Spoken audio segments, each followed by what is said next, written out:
আমি একটু স্ক্রিনটা শেয়ার করি।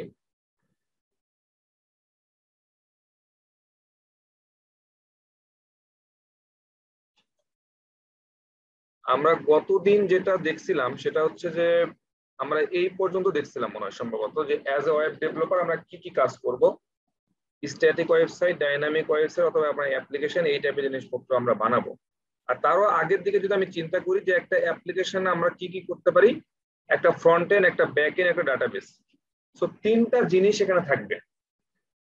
আচ্ছা, আমাকে তার আগে একটু আপনারা একটু কনফার্ম করেন যে আমার ভয়েস শুনতে কোনো প্রবলেম হচ্ছে কিনা। আমাকে একটু মেসেজে জানাবেন যে আমার ভয়েস শুনতে কোনো সমস্যা হচ্ছে কিনা, ক্লিয়ার বোঝা যাচ্ছে কিনা। ওকে, ঠিক আছে, থ্যাংক ইউ। আচ্ছা, আমাদের গতদিনের টপিকস গুলোর মধ্যে ছিল যে আমরা একটা অ্যাপ্লিকেশন হোক বা একটা ওয়েবসাইটই হোক, সেটা আমরা তৈরি করব, তার তিনটা পার্ট থাকবে, সেটা front end, back end, database. তো তার মানে তিনটা কিন্তু আলাদা জিনিস, তিনটাই হচ্ছে আপনি আলাদা আলাদাভাবে তৈরি করবেন, করে তিনটাকে আপনি কম্বাইন করে একটা অ্যাপ্লিকেশন হতে পারে, একটা ওয়েবসাইট হতে পারে। তো আমরা একটা একটা করে পার্ট শেষ করব। সাপোজ আজকে আমরা শুরু করব ফ্রন্ট এন্ডটা দিয়ে।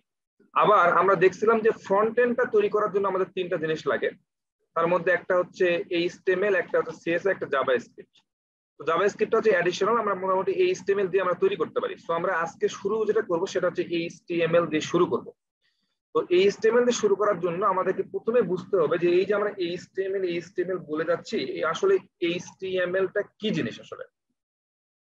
তো এই জিনিসটা আমাদেরকে আগে ক্লিয়ার একটু বুঝতে হবে যে হোয়াট ইজ এইচটিএমএল।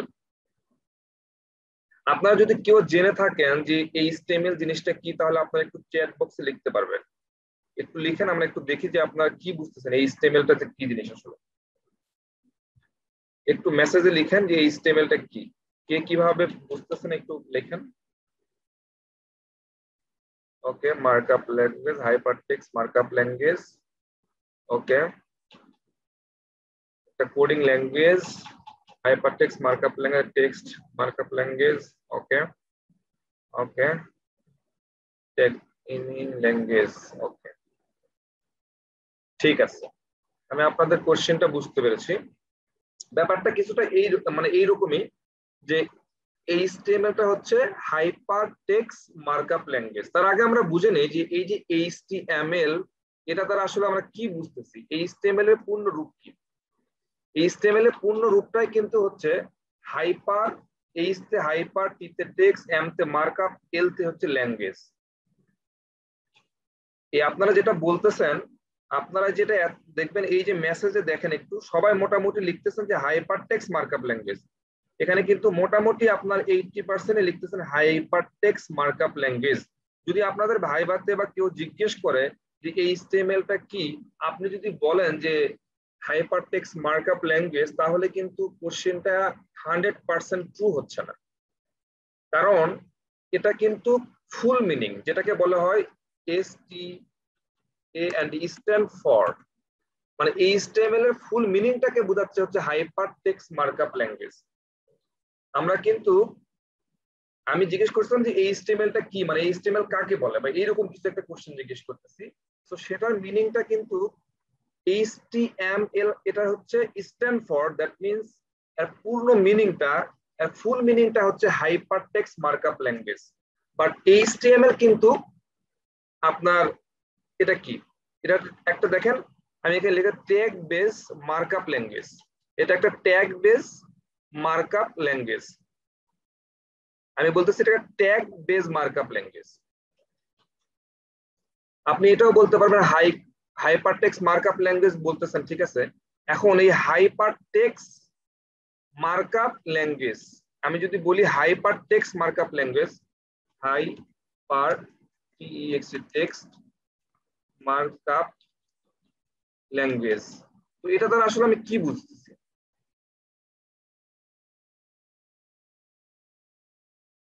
যদি ব্যাপারটা এইরকমই হয় যে হাইপারটেক্সট মার্কআপ ল্যাঙ্গুয়েজ, তাহলে এই প্রত্যেকটার একটা করে মিনিং আছে। Hyper text markup language, language মানে কোন একটা ভাষা, সেটা আমরা বুঝলাম। আমরা হয়তো বাংলা ভাষায় কথা বলি, এটা একটা ল্যাঙ্গুয়েজ। যারা ইংলিশে কথা বলে সেটাও একটা ল্যাঙ্গুয়েজ, যারা আরবিতে কথা বলে সেটাও একটা ল্যাঙ্গুয়েজ। এখন আমাদেরকে বুঝতে হবে, তো ল্যাঙ্গুয়েজ আমাদের ক্লিয়ার কনসেপ্ট। এখন মার্কআপ টেক্সটটা জিনিসটা কি আর হাইপার টেক্সট এই জিনিসটা আসলে কি, এই প্রত্যেকটা জিনিস আমাদেরকে আসলে বুঝতে হবে যে কোনটা কি জিনিস। এখন আমাকে কেউ একটু যদি কাইন্ডলি বলেন যে, আচ্ছা নিচের স্লাইডে কি আছে, ওকে, আপনারা কি কাইন্ডলি বলবেন যে আমরা হাইপার টেক্সট দ্বারা কি বুঝাচ্ছি, হাইপার টেক্সট দ্বারা কি বুঝতেছি, এটা যদি কেউ বলতেন একটু মেসেজে লিখেন যে আমরা হাইপার টেক্সট দ্বারা কি বুঝতেছি। হাইপার টেক্সট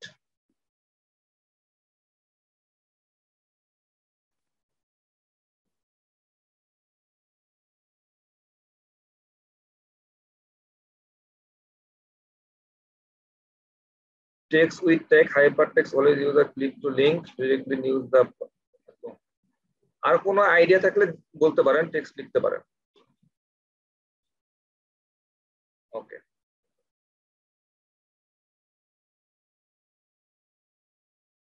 ঠিক আছে, অনেকগুলো আনসার পেলাম। আমাদের আসলে এই যে পূর্ণ রূপ যেটা হাইপার টেক্সট মার্কআপ ল্যাঙ্গুয়েজ যেটা আমরা বলতেছি, আমরা তো একটা একটা ডিভাইড করে বোঝার চেষ্টা করি যে হাইপার টেক্সটটা কি জিনিস, মার্কআপটা কি জিনিস, ল্যাঙ্গুয়েজ তো বুঝলাম, ল্যাঙ্গুয়েজ মানে একটা কোনো একটা ভাষা, সেটা বুঝলাম। হাইপার টেক্সট বলতে পারতেছি আমরা যেটা, যে আমরা নরমালি দেখেন এই যে টেক্সট গুলো আমরা এখানে লিখছি, এটা একটা টেক্সট, এখানে যে টেক্সট গুলো লেখা আছে এটা একটা টেক্সট।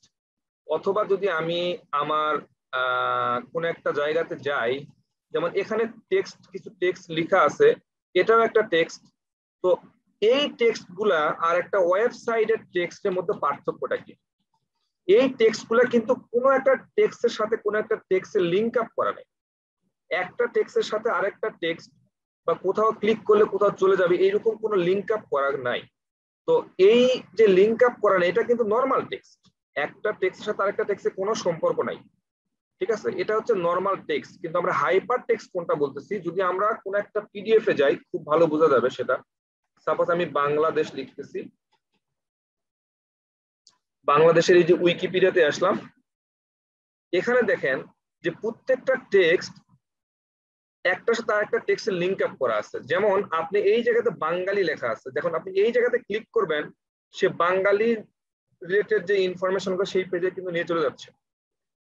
এই পেজে আসার পরে আপনি আবার দেখবেন অনেকগুলো এই যে একটু কালার, অন্য টাইপের কালার দেওয়া আছে, এগুলাতে আপনি ক্লিক করবেন, দেখবেন আরেকটা পেজে নিয়ে যাচ্ছে। তার মানে একটা, এই যে একটা টেক্সট, এই টেক্সটের সাথে কিন্তু আরেকটা টেক্সটের কি করা আছে, লিঙ্ক আপ করা আছে। এবং দেখবেন এই যে এটা কিন্তু একটু কালার, এটা দেখে বোঝা যাচ্ছে যে এটা লিঙ্ক আপ করা আছে, এটা এই টেক্সটের সাথে এই টেক্সটের কিন্তু মিল নাই, ঠিক আছে।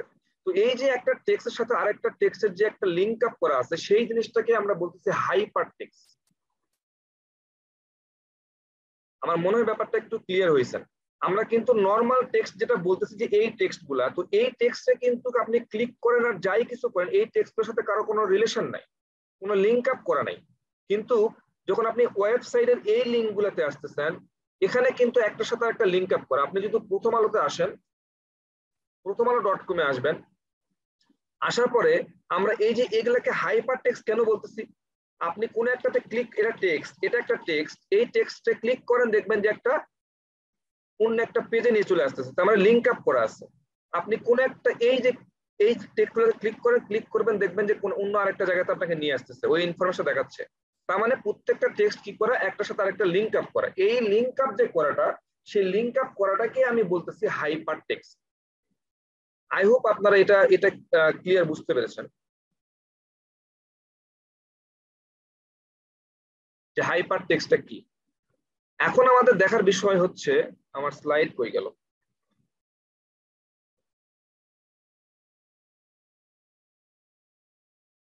আচ্ছা এখন আমার দেখার বিষয় হচ্ছে, আমরা দেখলাম যে হাইপার টেক্সট আমি বুঝলাম। এখন আমার দেখার বিষয় হচ্ছে মার্কআপ ল্যাঙ্গুয়েজ কোনটার বলে। এই হাইপার টেক্সটের সম্বন্ধে আমাদের আইডিয়া ক্লিয়ার, যে হাইপার টেক্সট আর নর্মাল টেক্সটের মধ্যে পার্থক্য কি সেটা বুঝলাম। এখন আমি বলতেছি মার্কআপ। এই মার্কআপ যেটা আমি নর্মালি চিন্তা করতে পারি, মার্কআপটা হচ্ছে, ও সরি সরি সরি সরি, আচ্ছা মার্কআপ যেটা আমি বলতে চাচ্ছি সেটা হচ্ছে যে আপনাদের এই যে আমরা যখন আমরা HTML ট্যাগ নিয়ে কথা বলতেছি, এখানে অনেক ট্যাগ আছে। HTML এর সম্ভবত একটা কমন কোশ্চেন হতে পারে যে HTML এর ট্যাগের সংখ্যা কতগুলা। HTML এর ট্যাগের সংখ্যা কিন্তু মোটামুটি এখন 116 থেকে 120-22 এইরকমই থাকবে। আমি ক্লিয়ার এক্সাক্টটা জানি না, এটা কম বেশি হয়, মাঝে মধ্যে কোনোটা নতুন ট্যাগ আসে আবার কোনোটা একটু রিমুভ করে দেয়, এরকম কিছু কাহিনী থাকে। যাই হোক 116 থেকে একটা 20, এই যে এতগুলা ট্যাগ, এই ট্যাগ গুলার সমষ্টিকে আমি মার্কআপ বলতে পারি। এই ট্যাগ গুলার সমষ্টিকে আমি মার্কআপ বলতে পারি। যেমন আমি যদি ইংলিশে করার চিন্তা করি, ইংলিশে আমরা ABCDEFG এ থেকে জেড পর্যন্ত এই লেটার গুলাকে আমরা কি বলি? আলফাবেট বলি। তো আমি সেম ভাবে এই মার্কআপ ল্যাঙ্গুয়েজটাকে বলতে পারি যে HTML এ যত ট্যাগ আছে এই ট্যাগের সমষ্টিগুলোকে আমি মার্কআপ বলতে পারি। তাহলে আমাদের কাছে এখন আপাতত ক্লিয়ার যে হাইপার টেক্সট মার্কআপ ল্যাঙ্গুয়েজ দ্বারা আমরা কি বুঝতে পারতেছি। এই জিনিসটা আমাদের আশা করতেছি এটা একটা মিনিংফুল আমরা বুঝতে পেরেছি। যদি আমাকে জিজ্ঞেস করে যে হাইপার টেক্সট কি, মার্কআপ ল্যাঙ্গুয়েজটা কি, সেটা আপনি ক্লিয়ার, আমার মনে হয় যে আপনি বুঝাইতে পারবেন। তো যাই হোক, এখন এই জায়গাতে আমি যখন বললাম আপনাদেরকে এই প্রসঙ্গটা নিয়ে আসলাম যে HTML এর সকল ট্যাগ গুলাকে সমষ্টিকে মার্কআপ ল্যাঙ্গুয়েজ বলে, তাহলে এখানে আমাদের একটা অপশন আসলো যে তাহলে ট্যাগটা কি? যেটা সকল ট্যাগের সমষ্টিকে মার্কআপ বলা হয়, তাহলে এই ট্যাগ জিনিসটা কি? ট্যাগ জিনিসটা হচ্ছে দেখেন, যেটা এইরকম লেস দেন গ্রেটার একটা সাইন থাকবে, এটার ভিতরে আপনার ট্যাগের নেম থাকবে।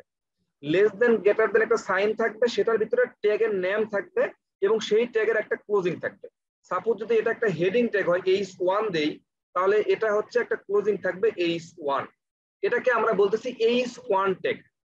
দেখেন যখন আমি H1 দিচ্ছি না, আমি এটাকে ট্যাগ বলতে পারি, ঠিক আছে, কিন্তু এটা ট্যাগ কি? কি ট্যাগ? এই ট্যাগের নাম আছে? এই ট্যাগের কোনো নাম নাই। যখন আমি এই জায়গাতে H1 দিচ্ছি, তখন আমি এটার নাম বলতে পারি যেটা একটা H1 ট্যাগ। তার মানে ট্যাগ কিভাবে লিখতে হয়?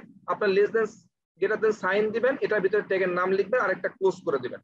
তবে কিছু কিছু জায়গার ক্ষেত্রে কোনো হয়তো ওপেনিং, এটা ওপেনিং, এটা হচ্ছে ক্লোজিং ট্যাগ, এটাকে বলা হয় ওপেনিং ট্যাগ, এটাকে বলা হয় ক্লোজিং ট্যাগ। কোনো কোনো ট্যাগের দেখবেন যে হয়তো ক্লোজিং ট্যাগ থাকে না, তো এইরকম জিনিস থাকে। তো আমরা ট্যাগ বুঝলাম, মার্কআপ ল্যাঙ্গুয়েজ বুঝলাম, তার মানে HTML সম্বন্ধে আমাদের একটা বেসিক আইডিয়া আশা করতেছি যে আপনার ক্লিয়ার হয়ে গেছে।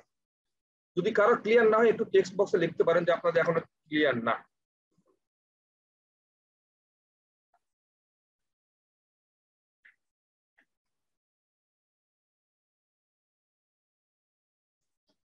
কারো সমস্যা থাকলে একটু জিজ্ঞেস বলতে পারেন। ওকে, ঠিক আছে, আই হোপ মোটামুটি সবারই ক্লিয়ার, আপনার টেক্সট দেখে বুঝতে পারতেছি। ঠিক আছে, আমরা নেক্সট যাচ্ছি। এখন আমাদের যদি HTML সম্বন্ধে কনসেপ্টটা ক্লিয়ার হয়, আমি জানি এখানে অনেক সিনিয়র আছে যারা অলরেডি এখানে কাজ করে, কাজ এখানে অনেকেই করে, এগুলা বিষয় আসলে জেনেই কাজ করতে ব্যাপারটা এরকম না। অনেক ভালো ভালো ডেভেলপার আছে যারা 40-50 টাকা স্যালারি পায়, তারা তো তারাও পারে, কিন্তু কথা হচ্ছে যে ব্যাপারগুলোর ভিতর থেকে জেনে আসা। আপনি যদি আপনার কোনো ফ্রেন্ডকেও জিজ্ঞেস করেন যে হোয়াট ইজ HTML, সে কিন্তু ডিরেক্টলি বলবে হাইপারটেক্সট মার্কআপ ল্যাঙ্গুয়েজ।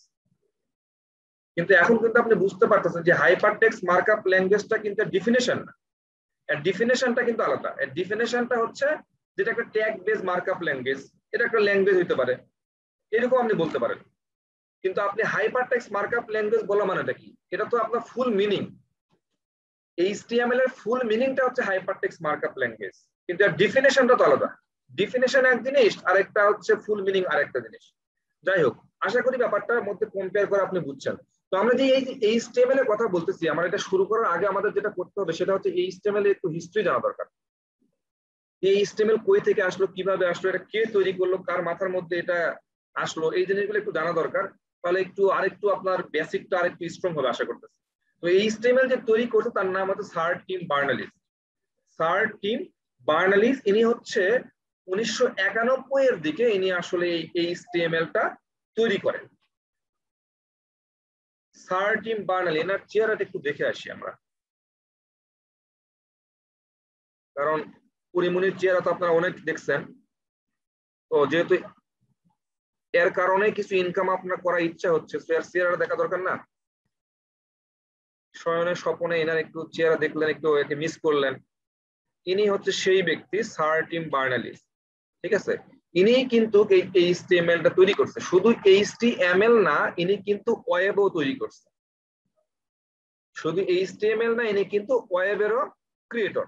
তো এটার কাহিনী আছে, দেখেন আপনি একটা জিনিস খেয়াল করেন, আমি জানি এটা হয়তো আপনারা সবাই জানেন, একটার প্রয়োজনে কিন্তু আরেকটা জিনিসের আবির্ভাব করছে। এমনি এমনি কিন্তু এই HTML আসে নাই, এমনি এমনি ওয়েবের কনসেপ্ট আসে নাই, এমনি এমনি ইন্টারনেট আসে নাই, এসব কিন্তু কোনো কিছু এমনি এমনি আসে নাই। এই জন্যই কিন্তু আপনাদেরকে ওই প্রথম দিনে বলছিলাম যে ওই যে কমিউনিকেশন গ্যাপ যেটা, ওটা কিন্তু দেখবেন একটার প্রয়োজনে একটা আসছে। ওয়েবটা কি যে কেন আসলো, এখন মনে হচ্ছে যে আমার কিছু ইনফরমেশন আছে, আমি একজনের সাথে আরেকজন কাছে শেয়ার করতে চাচ্ছি এবং সেটা আমি কোথাও স্টোর করতে চাচ্ছি, একটু ভিজুয়াল দেখতে চাচ্ছি, তো এই জিনিসগুলোর জন্য আপনার ওয়েবের কনসেপ্টটা আসলো। সেটা আসলো কত 1991 সালে। কিন্তু আপনার হচ্ছে ওয়েব আসে কত, ওয়েব, এই যে আমরা ওয়েবের কথা বলতেছি, ওয়েবটা আসে কখন, এই ওয়েবের কনসেপ্টটা কিন্তু আসে 1989 এর দিকে। 1989 এর দিকে কিন্তু স্যার টিম বার্নার্লি ওয়েবের কনসেপ্টটা নিয়ে আসে।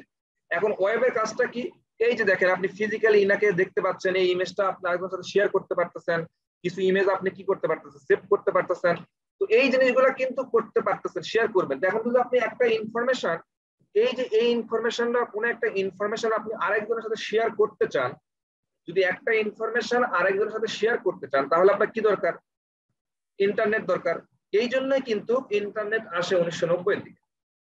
তার মানে ওয়েব আসে হচ্ছে 1989, দেন আসে হচ্ছে ইন্টারনেট 1990 এর দিকে, আর HTML আসে কিন্তু 1991 এর দিকে। তো একটার প্রয়োজনে আরেকটার কনসেপ্ট কিন্তু এখানে চলে আসে। তো এই জিনিসগুলো আপনাকে বুঝতে হবে। এখন আপনাদেরকে আমি বললাম যে এই স্যার টিম বার্নার্লি এই HTML তৈরি করছে, এবং আমি এখন আপনাদের সাথে এখানে অ্যাড করলাম যে এই HTML এর ট্যাগ মোটামুটি 116 থেকে 120-22 এরকমের মধ্যে থাকবে। এই যে এতগুলা ট্যাগ, আমি এবং মাঝখানে একটা কথা অ্যাডও করছিলাম যে ট্যাগ গুলা কি হয়, মাঝে মধ্যে কিন্তু কোনোটা রিমুভ করে দেয়, আবার নতুন কোনো ট্যাগ আসে, যেটাকে আমরা ভার্সন বলি। হয়তো এই ভার্সনের মধ্যে কিছু ট্যাগ আছে, আরেকটা নতুন ভার্সন আসলে আরো কিছু নতুন ট্যাগ অ্যাড হয়। এই যে ট্যাগ গুলা কি হয়, অ্যাড হচ্ছে, ডিলিট করতেছে, এটা আসলে কন্ট্রোল তো কেউ না কেউ একজন করে, এটা তো কিন্তু কন্ট্রোল কেউ না কেউ একজন করেই। সেটা কিন্তু আমরা দেখতে পারি, সেটা হচ্ছে আমরা একটা প্রতিষ্ঠান W3C, W3C নামে একটা অর্গানাইজেশন আছে, W3C একটা অর্গানাইজেশন আছে।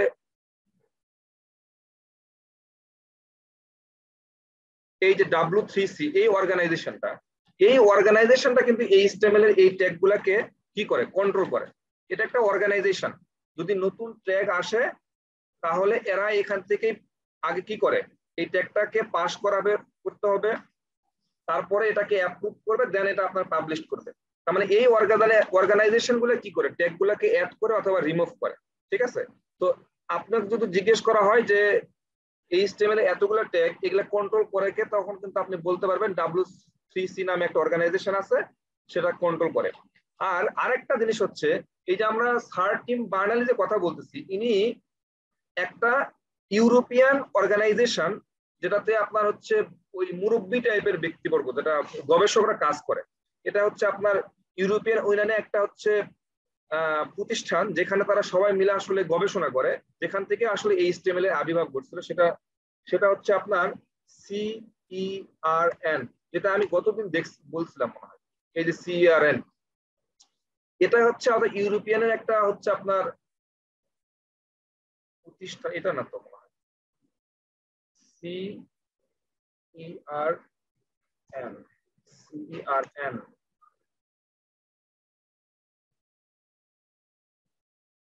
আচ্ছা এটাই মনে হয়, হ্যাঁ এটা। তো এটাই এই যে ইউরোপিয়ান একটা অর্গানাইজেশন, এই অর্গানাইজেশনে মূলত আসলে উনি গবেষণা করতে, স্যার টিম বার্নার্লিস, দেন এখান থেকে আসলে ওই ওয়েবের কনসেপ্টটা উনি বের করে, দেন এখান থেকে সম্ভবত 1990 এর দিকে উনি প্রপোজ করে, 1990 এর দিকে প্রপোজ করে, এই যে এখানে এই যে sir Tim Berners Lee, the birth of web. ঠিক আছে, তো এই সাইটগুলো আপনারা একটু দেখে রাখবেন। মনে করেন যে আপনি যেহেতু এই বিষয়গুলো নিয়ে পড়াশোনা করবেন, যেমন সাকিব আল হাসান আজকে খুব ভালো খেললো, এখন তাকে যদি জিজ্ঞেস করেন আরো তার খেলার আগে কোন প্লেয়ারটা অস্ট্রেলিয়াতে ভালো খেলতো, কোন বলারটা ভালো খেলতো, সে কিন্তু তার হিস্ট্রি বলতে পারে, অনেক কিছু জানে। তার মানে শুধু সে নিজে ক্রিকেট ভালো খেলে ব্যাপারটা এরকম না, সে কিন্তু এরকম হিস্ট্রিও জানে। তো আপনি একজন ভালো ডেভেলপার, শুধু ব্যাপারটা এরকমই না, আপনি আর যদি ব্যাকগ্রাউন্ড হিস্ট্রিটা জানেন, তাহলে আপনার শেখাটা মজবুত হবে এবং আপনাকে একটু মনে হবে সমৃদ্ধ মনে হবে। তো এই ইনফরমেশন গুলো শেখাটার সাথে আপনার কাজের কোনো সম্পর্ক নেই, বাট একটু জেনে রাখলেন। হ্যাঁ, একটু জেনে রাখা ভালো, কারণটা তো হঠাৎ করে কে কখন কোশ্চিন করে তার ঠিক নেই। হ্যাঁ, যেহেতু আপনি এই রিলেটেড কাজ করতেছেন, কেউ একজন হয়তো পণ্ডিত মশাই আইসা আপনার জিজ্ঞেস করতে পারে, অ্যান্সার না দিতে পারলে আপনারা পচাবে। সে একটু টুকটাক জেনে রাখলেন, এটা তেমন কোনো জিনিস না, খুব বেশি ইম্পর্টেন্ট জিনিস না, বাট একটু জেনে রাখলেন, এটা আপনার জন্য ভালো হবে। যাই হোক, আচ্ছা এখন কথা হলো যে এই HTML এর অল ট্যাগ কন্ট্রোল করে আমরা যেটা দেখলাম হচ্ছে এই W3C এই প্রতিষ্ঠানটা কন্ট্রোল করে। এখন আমরা একটা জিনিস দেখবো, এই যে এই যে আপনারা ড্র করা শুরু করছেন, এই ভিডিওগুলো আমাদের লাইভ হবে, এই ভিডিওগুলো আমাদের কিন্তু লাইভ হবে, ঠিক আছে? তো আমরা এই যে ড্র করেন না, এটা পরে কিন্তু আপনাদেরই প্রবলেম হবে। এটার জন্য কি করে রিনাম themselves,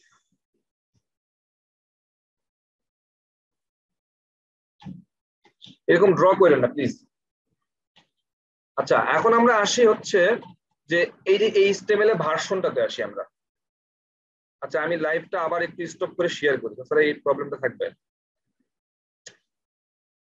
এখানে কি ফান করার জায়গা ভাই? আপনি যে এই জায়গাতে এসে ফান করতেছেন, এটা ফান করার জায়গা?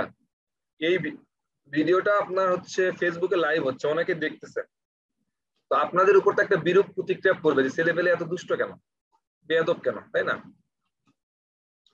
আসলে শিক্ষিত ছেলেপেলেই দুষ্ট বেশি হয়। একটা কাহিনী বলি, যে আপনারা নাম শুনছেন BDFs এর একটা নাম শুনছেন কিনা আমি জানি না, এটা রবির একটা প্ল্যাটফর্ম। তো এটা হচ্ছে আপনার ঢাকাতে একটা সেমিনার হয়েছিল, মানে সবাইকে BDF যারা করে তাদেরকে সবাইকে ইনভাইট করছিল ডিনারের জন্য, এবং একটা সেমিনার হলো। তো সেমিনারের মধ্যে তাদের বক্তব্যের মধ্যে একজন বলতেছিল যে এই BDFs করতে গিয়ে আপনাদের কে কি প্রবলেমে পড়তেছেন, মানে কোনটা আপনাদের কাছে প্রবলেম মনে হচ্ছে, যে এটার কারণে আপনি হয়তো ভালো মতো করতে পারতেছেন না। তো ওখানে অনেকেই ভালো কথা লিখতেছে, ঠিক আছে, কিন্তু এবং ওটা এমন একটা প্রজেক্টরে ওটা স্ক্রিন করা ছিল যে স্ক্রিনে কে কি কমেন্ট করতেছে সেই কমেন্টটা ওই স্ক্রিনে শো করতেছে। তার মানে একটা অ্যাপস ইনস্টল করতে বলছে ওনারা, এবং ওই অ্যাপসে ইনস্টল করে সে ওখানে কমেন্টস করতেছে, মানে আপনি কি প্রবলেমে পড়তেছেন সেটা আপনি মোবাইলে কমেন্ট করতেছেন, এবং সেটা বড় স্ক্রিনে ওটা শো করতেছে, এবং ওগুলো নড়াচড়া করতেছে, কে কি কমেন্ট করতেছে, নাম উঠতেছে না, কে কোন কমেন্ট করতেছে তার নাম উঠতেছে না। তো এই জন্য যেটা করতেছে, সবাই কমেন্ট করতেছে ওই জায়গাতে, কিন্তু এমন কিছু কিছু কমেন্টস ওখানে করতেছে যেটা ভদ্র সমাজে, মানে কি বলবো, ওখানে খুব ভিআইপি টাইপের কিছু লোকজন ছিল, কিন্তু ওই জায়গাতেও তারা এমন কিছু খারাপ কমেন্ট করতেছে যেটা আসলে দেখার মতো না। এখন কথা হচ্ছে ওখানে যারা যাচ্ছে, মানে সেমিনারে ছিল, তারা সবাই কিন্তু এডুকেটেড, মানে BDFs মানে অ্যাপস নিয়ে কাজ করতেছে, তার মানে ওখানে মূর্খ টুর্খ কেউ যায় নাই, কিন্তু সবাই শিক্ষিত ব্যক্তিরাই গেছে ওখানে, তারপরও তারা ওখানে গিয়ে ওই টাইপের কমেন্ট করতেছে। অথচ ওখানে একজন মূর্খ থাকলে কিন্তু সে সাহস করে ওই টাইপের কমেন্টস জীবনে করতো না, কারণ তার ওই সাহসটা নাই। কিন্তু এই যে আমাদের মতো শিক্ষিত পোলাপান ওখানে যায় ফাজলামো করা শুরু করছে। এখন ফাজলামো করার তো একটা জায়গা থাকতে হবে, ওখানে আপনার সব ভিআইপি পার্সনরা বসে আছে এবং সবাই দেখতে পাচ্ছে, আপনি এমন কোন একটা কথা ওখানে লিখে দিচ্ছেন যেই কথাটা ওই ভিআইপি পার্সনের সামনে বলে ওরা তো নিজেরা লজ্জায় চোখ বন্ধ করে রাখবে। সেটা আমি একটা হিস্ট্রি বললাম, এটা বলার কথা না, যাই হোক। আচ্ছা আমরা যেটা বললাম যে এই যে HTML এ একটার পর একটা ভার্সন চেঞ্জ হয়, এবং এই যে ট্যাগ গুলা চেঞ্জ হয়, তো এগুলাকে ভার্সন বলি। আপনি আপনি যে ওয়েবসাইটটা তৈরি করবেন বা একটা অ্যাপস তৈরি করবেন, দেখবেন যেগুলো ভার্সন আছে। আপনার অ্যাপ্লিকেশনেরও ভার্সন থাকতে পারে, যে আপনি একটা অ্যাপ্লিকেশন তৈরি করছেন, তৈরি করার পর এটা কিছুদিন ইউজ করতেছেন, করার পর আপনার কিছু প্রবলেম হচ্ছে যে এই নতুন ফিচার একটু অ্যাড করা দরকার বা কিছু জিনিস চেঞ্জ করা দরকার, আপনি ইউজ করতে করতে কিছু প্রবলেম আপনি পড়বেন। তো তারপরে কি করবেন, আপনি ওই জায়গাগুলোতে আবার নতুন চেঞ্জ নিয়ে আসবেন। নতুন চেঞ্জ আনলে যেটা হবে এটাকে আমরা বলবেন আপনি আরেকটা ভার্সন দিচ্ছেন। আপনি প্রথম যখন তৈরি করলেন হয়তো 001 ভার্সন দিলেন, আবার কিছুদিন পরে 1 মাস 2 মাস পরে ইউজ করার পর আপনি নতুন কোনো ফিচার অ্যাড করলেন বা কিছু একটা অ্যাড করে আপনি ভার্সন 2 দিলেন। তার মানে কোনো কিছু চেঞ্জ হইলেই আসলে ভার্সন গুলো চেঞ্জ করে। তো HTML যেটা করে, HTML এ এরকম অনেকগুলো ভার্সন আছে, এখনো পর্যন্ত HTML5 ভার্সনটা হচ্ছে লেটেস্ট। তার মানে HTML 1 2 3 4 X HTML এইরকম কয়েকটা ভার্সন কিন্তু HTML এর ছিল। তো এগুলা কেন ছিল এই জিনিসগুলো আমি একটু বলবো, হয়তো HTML5 এর একটু হিস্ট্রি আমি হয়তো বলার চেষ্টা করবো ইনশাল্লাহ। তো প্রথমে তারা HTML1 ভার্সনটা নিয়ে আসে, তো তারপরে 2, তারপরে 3, এই পর্যন্ত কোনো সমস্যা নাই, এই পর্যন্ত তারা টুকটাক চেঞ্জ করতে এবং ভার্সন নিয়ে আসতো। এটা নিয়ে কোনো মাথা ব্যথা নেই, আমাদের মাথা ব্যথা হচ্ছে HTML4 এই ভার্সনটা এসে। তো HTML4 কেন, এই 4টা কেন আসলে আমি সেটার একটু হিস্ট্রি বলি। সেটা হচ্ছে আচ্ছা HTML4 পর্যন্ত আসলো, আমি সেটা এই যে এই এক্স HTML কথা বলতেছি, এই যে এক্স HTML-টা কেন আসলো। তো নরমালি যেটা হইতো HTML2-3 পর্যন্ত এগুলো আসতো, HTML4 পর্যন্ত আসলো। আসার পরে এখানে আমরা যে ট্যাগের কথা বললাম যে ওপেনিং ক্লোজ ট্যাগ ক্লোজিং করতে হবে, এবং ট্যাগ গুলাই যে লেস দেন সেটা গ্রেটার দেন সাইন ইউজ করতে হবে। আবার এখানে কিছু ক্রাইটেরিয়া ছিল, আপনি HTML4 পর্যন্ত লেখার জন্য আপনাকে কিছু ক্রাইটেরিয়া ফলো করতে হতো, ঠিক আছে। মানে HTML3 পর্যন্ত লেখার জন্য আপনাকে কিছু ক্রাইটেরিয়া ফলো করতে, একটা রুলস মেইনটেইন করে ট্যাগ গুলা লিখতে হতো। যেমন HTML3 পর্যন্ত কি হইতো, আপনি মনে করেন যে একটা হেডার এই যে ট্যাগ লিখতেছেন, আমি এখানে যদি একটু লিখে দিই, সাপোজ হচ্ছে এটা আপনি একটা হেডিং ট্যাগ লিখতেছেন, এটা হচ্ছে h1 ট্যাগ, এবং এটা আপনি ক্লোজ করতেছেন এই জায়গাতে h1 ট্যাগ দিয়ে, ঠিক আছে। তো এটা তো ট্যাগ লেখার জিনিস, এখানে আপনি কোনো কিছু লিখবেন, প্রিন্ট করবে, এখানে কোনো কিছু লিখে আপনি যখন ব্রাউজারে হিট করবেন তখন সেটা ডিসপ্লে করবে, এটা কোনো সমস্যা না। কিন্তু এখানে যদি আপনি h1টা বাদ দিয়ে দেন, h1টা বাদ দিয়ে দেন, তারপরে সেটা কাজ করতো, এখন কেউ মনে এটা নিয়ে খুব মানুষ টেনশন করতো না, কারণ আপনি h1 এখানে লিখছেন এবং এখানে h শুধু লিখছেন, তারপরও কাজ করতো, এই জন্য অনেকে মিস করতো। আবার কেউ কেউ যেটা করতো যে এখানে ক্যাপিটাল H দিয়ে রাখছে, আবার এখানে স্মল h, তারপরও কাজ করতো এটা। আবার এমনও হতো কেউ এখানে h1 ক্যাপিটাল লিখছে, এখানে লাস্টে এটা হচ্ছে সাইন দেয় নাই, অথবা লাস্টে ট্যাগই দেয় নাই, ঠিক আছে, এই লাস্টে ট্যাগও দেয় নাই, তারপরও সেটা কাজ করতো, তো এইরকম কিছু প্রবলেমের কারণে, এইরকম কিছু প্রবলেম হওয়ার কারণে সিনিয়রদের মাথা ব্যথা হয়ে গেল, কিরে ভাই এরা যা ইচ্ছা তাই কেন করতেছে, এরা যা ইচ্ছা তাই করতে পারবে না, ঠিক আছে, কিছু রুলস মেইনটেইন করতে হবে, আপনি এইরকম করে কিছু লিখলে সেটা কাজ করবে না। তখন মূলত এই যে XHTML-টা আবিষ্কার করলো, এই ভার্সনটা নিয়ে আসলো। তো এই ভার্সনের রুলস কি, যদি আপনি h1টা লিখেন তাহলে আপনাকে ক্যাপিটাল ওয়ার্ড দিয়ে লিখতে হবে, এবং এটা ক্লোজ আপনাকে অবশ্যই করতে হবে, এটা আপনাকে ক্লোজ করতেই হবে। এবার আপনার ট্যাগ লেখা যেটা ফরম্যাট সেটা আপনাকে লিখতেই হবে। আপনি চাইলে এখানে ক্যাপিটাল H দিয়ে শুরু করতে পারবেন না, আপনি চাইলেই এই লাস্ট এটা বন্ধ করে দিতে পারবেন না, অথবা এটা উঠাই দিয়েও কাজ হবে না। মানে এরকম কিছু মেজর রুলস নিয়ে আসলো যে আপনি চাইলে আপনি মন মতো করে ট্যাগ নিয়ে কাজ করতে পারবেন না। তো এই জন্যই এই যে XHTML এই ভার্সনটা চলে আসলো। এখন আপনি আমাকে বলেন, বাঙালিদের বলেন না সারা বিশ্বের লোকদের স্বভাবটা কি বলেন তো, যে আপনি যদি আমাকে নিষেধ যেটা করবেন সেটাই আমি বেশি বেশি করে করবো। আপনি যদি একটু খেয়াল করে দেখেন যে পৃথিবীতে যা আছে যেটা নিষিদ্ধ বস্তু, সেটার প্রতি মানুষের আকর্ষণ বলেন, আগ্রহ বলেন, সব জিনিসই বেশি। যেটা নিষিদ্ধ জিনিস, যেটা আপনি আমাকে নিষিদ্ধ করবেন, সেই জিনিসটা আমার বেশি বেশি করতে ইচ্ছে করবে। তো ব্যাপারটা হয়ে গেছে এইরকম। তো এইরকম যখন কিছু রুলস মেনটেন করতে হবে তখন বলা হলো, তখন আর অনেকে গা ছেড়ে দিচ্ছে যে না, ওরা এত কঠিন কেন হবে, আমরা কাজই করব না, আমরা এটা নিয়ে কাজই করব না, আমরা এই HTML-এ কাজ করব না, আমরা অন্য কিছু চিন্তা করতেছি তখন। তো এই যে তখন চিন্তা করলো, তখন মনে করেন পণ্ডিতরা চিন্তা করলো, কিরে ভাই আমরা তাদের ভালোর জন্য করতেছি, কিন্তু তারা যদি আমাদের এটা ইউজ না করে তাহলে করবে কে। তো এই জন্য তারা আবার চলে আসলো এই HTML5। এই HTML5-এ আসার পর তারা বলতেছে যে হ্যাঁ, তুমি যদি কোথাও ভুল লেখো তাহলে সেটা ভুল হবে, যদি তুমি শুদ্ধ লেখো তাহলে সেটা শুদ্ধ হবে, কিন্তু ডিসপ্লে হবে। ডিসপ্লেতে কোনো সমস্যা নাই, সমস্যাটা হবে অন্য জায়গায়। সমস্যাটা কোন জায়গায়, আপনি যে ওয়েবসাইটটা তৈরি করতেছেন সেই ওয়েবসাইটটা আপনি তো সার্চ ইঞ্জিনে নিয়ে আসতে হবে, র্যাঙ্ক করতে হবে।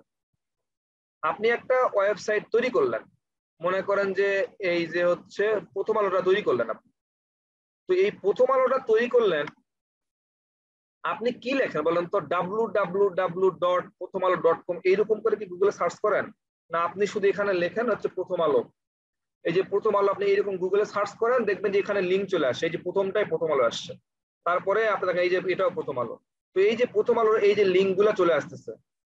তো যদি আপনি এইরকম ট্যাগে কোনো প্রবলেম করেন তাহলে এইরকম সার্চ করে সেটা গুগলে র্যাঙ্ক করবে না।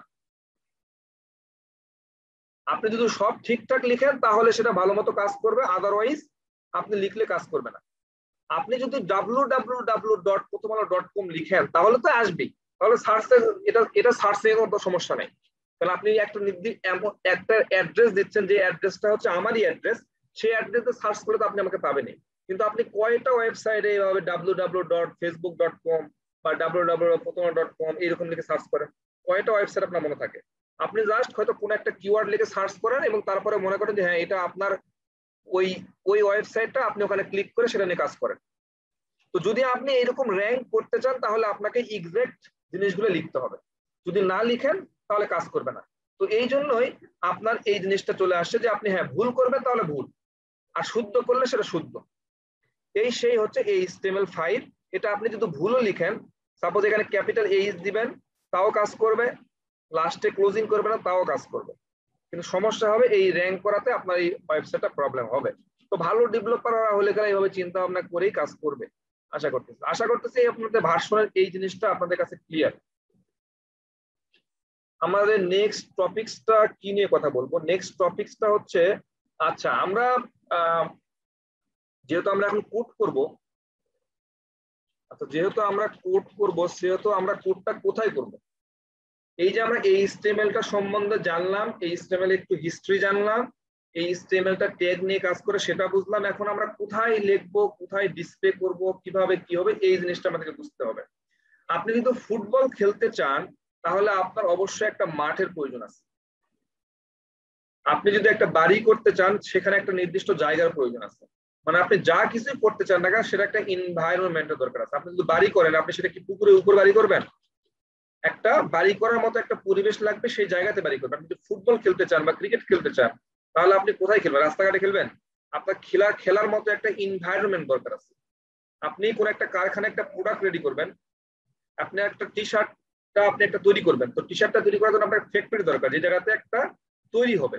তো আমরা যে একটা অ্যাপ্লিকেশন বা একটা ওয়েবসাইট তৈরি করব, সেটা তো তৈরি করার জন্য একটা কারখানা দরকার, যেখানে আমরা তৈরি করব।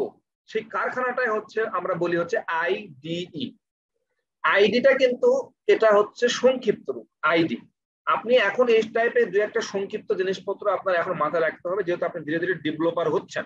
এই আইডি, এখানে আপনি যখন কোন একটা কোম্পানিতে কাজ করবেন অথবা আপনাকে সিনিয়র কেউ জিজ্ঞেস করবে, বলবে যে তুমি কোন আইডি ইউজ করো, আইডি বলবে। আপনাকে বলবে না যে কোন কোড এডিটর ইউজ করো, বা এই টাইপে হয়তো জিজ্ঞেস নাও করতে পারো। সিনিয়র তারা বলবে যে কোন আইডি ইউজ করো। আপনাকে বুঝতে হবে আইডি মানে হচ্ছে ইন্টিগ্রেটেড ডেভেলপমেন্ট এনভায়রনমেন্ট।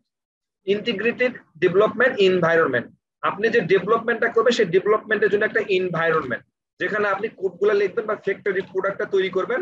সেই প্রোডাক্ট তৈরি করার ফ্যাক্টরিটাই হচ্ছে আপনার আইডি, যেখানে আপনি কোডগুলো লিখবেন। তো এই ফ্যাক্টরিটা আপনার বিভিন্ন টাইপের ফ্যাক্টরি আছে বা কোড এডিটর আছে, আপনি যে কোনোটাতে আপনি ইউজ করতে পারেন। যেমন নোটপ্যাড হতে পারে, নোটপ্যাড প্লাস হতে পারে, Sublime Text, PHP Storm, Visual Studio, NetBeans, এরকম পিএইচপি, তারপরে আপনার ব্র্যাকেট আছে, অনেকগুলো আছে, আসলে এটা অভাব নেই।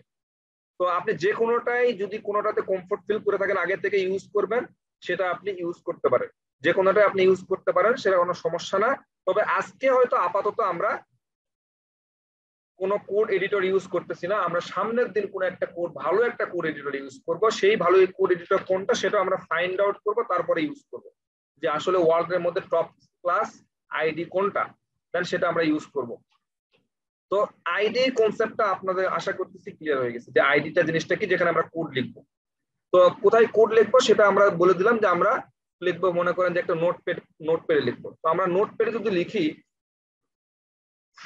আচ্ছা আমি অনেকক্ষণ যাবত কথা বলে যাচ্ছি।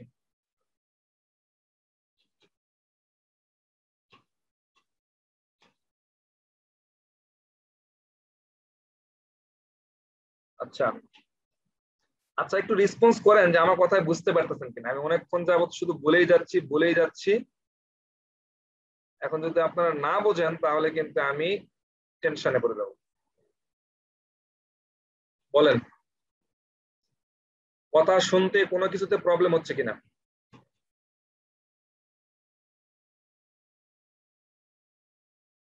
ওকে, ঠিক আছে। আচ্ছা, আমাদের এখন যেটা করতে হবে সেটা হচ্ছে, আমাদের যেহেতু আমরা রেগুলারই কোড করব, সো আমাদের একটা নির্দিষ্ট জায়গা থাকতে হবে, যে জায়গাতে আমরা প্রত্যেকদিন একটা করে প্রজেক্ট তৈরি করব। তো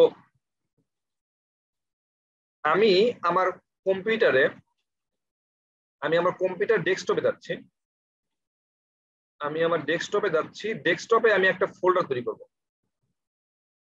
আচ্ছা, এই যে ডেস্কটপে যেমন দেখেন সেকেন্ড ব্যাচের জন্য আমি একটা ফোল্ডার তৈরি করে রাখছি, সেকেন্ড ব্যাচ। তার মানে সেকেন্ড ব্যাচে যত প্রজেক্ট আছে সবগুলো এটা ভিতরে আছে। তো আমি আপনাদের জন্য একটা ফোল্ডার তৈরি করব। আমি আপনাদেরকে যেভাবে দেখাচ্ছি, যারা একদম বিগিনার, আমি তাদের কথা বলতেছি, যারা একদমই বিগিনার আজকে প্রথম থেকে কোর্স শুরু করবেন তাদের ক্ষেত্রে আমি বলতেছি আপনারা এইভাবে স্টেপ বাই স্টেপ শুরু করবেন। প্রথমেই আপনি কম্পিউটারটা ওপেন করবেন, ওপেন করার পরে আপনি একটা ফোল্ডার তৈরি করবেন, সেটা আপনি যে কোনো নামে করতে পারেন। আমি এখানে জাস্ট ওয়েব থার্ড লিখে দিলাম। এটা আমি একটা ফোল্ডার তৈরি করলাম। এখন এই ফোল্ডারের ভিতরে আমি আসলে কাজগুলো করব, ঠিক আছে? তো একটা কাজ করি, সেটা হচ্ছে আমরা আজকে আপাতত শুধু নোটপ্যাড দিয়ে কাজ করবো, নোটপ্যাড প্লাস প্লাসও না, আমি নোটপ্যাড দিয়ে কাজ করতেছি। নোটপ্যাডটা আমি ওপেন করলাম। নোটপ্যাডটা ওপেন করার পরে এই ফাইলটা আমি আগে সেভ করলাম। আমি সেভ কোথায় করব? আমার হচ্ছে ডেস্কটপের ভিতরে আমি ওয়েব থার্ড নামে একটা ফোল্ডার করছি, সেটা ভিতর ঢোকার পরে আমরা ফাইলটার নাম লিখব। এখন আমাকে বলেন যে আমরা কাজ করতেছি কি নিয়ে? HTML নিয়ে। তার মানে ফাইলের এক্সটেনশনটা কি হওয়া উচিত? ফাইলের এক্সটেনশনটা অবশ্যই HTML হওয়া উচিত। যেহেতু আপনি HTML নিয়ে কাজ করতেছেন, তাহলে আপনাকে ফাইলের নাম আপনি যে কোনো কিছু দিতে পারেন। সাপোজ আপনি দিলেন টেস্ট, বা আপনার নাম দিলেন হচ্ছে করিম, যা ইচ্ছা আপনি দেন, সেটা কোনো সমস্যা নাই। আপনি দিলেন হচ্ছে হোম, যা ইচ্ছা আপনি দেন, বা ডট দিতে হবে, একটা ডট দেওয়ার পরে এখানে লিখতে হবে HTML। এটা লিখে আপনাকে কি করতে হবে? সেভ করতে হবে। এখন আপনি যদি এই ফোল্ডারে আসেন, দেখবেন যখনই আপনি .html দিচ্ছেন, তখন দেখবেন আপনার ডিফল্ট যে ব্রাউজারটা আছে, আপনার এই এক্সটেনশনটা ঠিক হয়েছে কিনা সেটা আপনি বুঝবেন কিভাবে? যদি আপনার HTML এর এক্সটেনশনটা ঠিকঠাক আপনি দিতে পারেন, তাহলে দেখবেন এই যে পাশে একটা ব্রাউজারের আইকন দেখতে পাবেন। আপনার কম্পিউটারে লোকালি যেটা ডিফল্ট ব্রাউজার, সেই ব্রাউজারের আইকনটা এখানে শো করবে। যদি আপনার কম্পিউটারে এই মাইক্রোসফট এজের এই ডিফল্ট ব্রাউজার থাকে, তাহলে এই আইকনটা এখানে শো করবে। যদি ফায়ারফক্স থাকে, তাহলে সেই আইকনটা এখানে শো করবে। তো আমি যেটা আপনাকে বুঝালাম, যে আপনি ফাইলের নামটা যা ইচ্ছা দেন, কোনো সমস্যা নাই, বাট আপনাকে HTML এর ফাইল যেহেতু করতেছেন, আপনাকে ডট লিখে HTML দিতে হবে। তাহলেই আমরা এটা HTML ফাইল হিসেবে এটা কাউন্ট করতে পারবো এবং এটা ব্রাউজার বুঝতে পারবে। তো এটা হচ্ছে আমাদের প্রথম জিনিস। তো আমরা যেটা করব, আমরা হচ্ছে এই নোটপ্যাডে এখানে আমরা আসলে কোডগুলো করব। এই জায়গাতে আমরা কোডগুলো করব। আমার মনে হয় এই জায়গা পর্যন্ত, এতদূর পর্যন্ত আপনি আসতে পারবেন, কোনো সমস্যা নাই, ঠিক আছে? তো এখন আমরা HTML কোড কিভাবে করব একটু দেখি। এই HTML এর কোডটা আমরা শুরু করব কিভাবে? ফাইলের স্ট্রাকচারটা, আমরা HTML একটা ফাইলের স্ট্রাকচার দাঁড় করাতে হবে, যে স্ট্রাকচারের ভিতরে, যে আপনি ফুটবল খেলতে যান, দেখবেন একটা নির্দিষ্ট স্ট্রাকচার সার্কেল আছে। হ্যাঁ, আপনার ক্রিকেট মাঠ তো ওই গ্যালারি সহ তো মাঠ, ঠিক আছে, কিন্তু গ্যালারির ওই যে ক্রিকেটের যে একটা এরিয়া আছে, সেই এরিয়ার ভিতরেই তো ক্রিকেটাররা থাকে। তো যদি আপনি ওই এরিয়ার বাইরে যদি আপনি ব্যাট করেন, তাহলে তো আর সেটা কাউন্ট হবে না। তো আপনাকে একটা ওই সার্কেলটা এখানে রেডি করতে হবে, যে সার্কেলের ভিতরে কোড লিখলে সেই কোডটাই ব্রাউজারে শো করবে। তো আমরা যেটা করতে পারি সেটা হচ্ছে, আমরা HTML-টা কিভাবে লিখতে পারি। HTML লেখার জন্য আমরা যেহেতু ট্যাগ বেস একটা মার্কআপ ল্যাঙ্গুয়েজ, আমরা ট্যাগ দিয়ে এটা শুরু করতে হবে।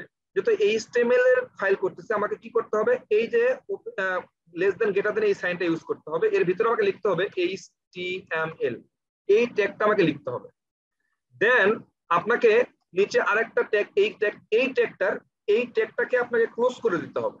এই ট্যাগটাকে আপনাকে কি করতে হবে? ক্লোজ করে দেবে। HTML এই লিখে আপনি এটা ক্লোজ করে দিলেন। আপনি এই ট্যাগের কিন্তু ক্লোজিং হচ্ছে এই ট্যাগ, তার মানে এটা কিন্তু HTML ট্যাগ, এটা কিন্তু HTML ট্যাগ, এই ট্যাগের ক্লোজিংটা হচ্ছে এই ট্যাগ।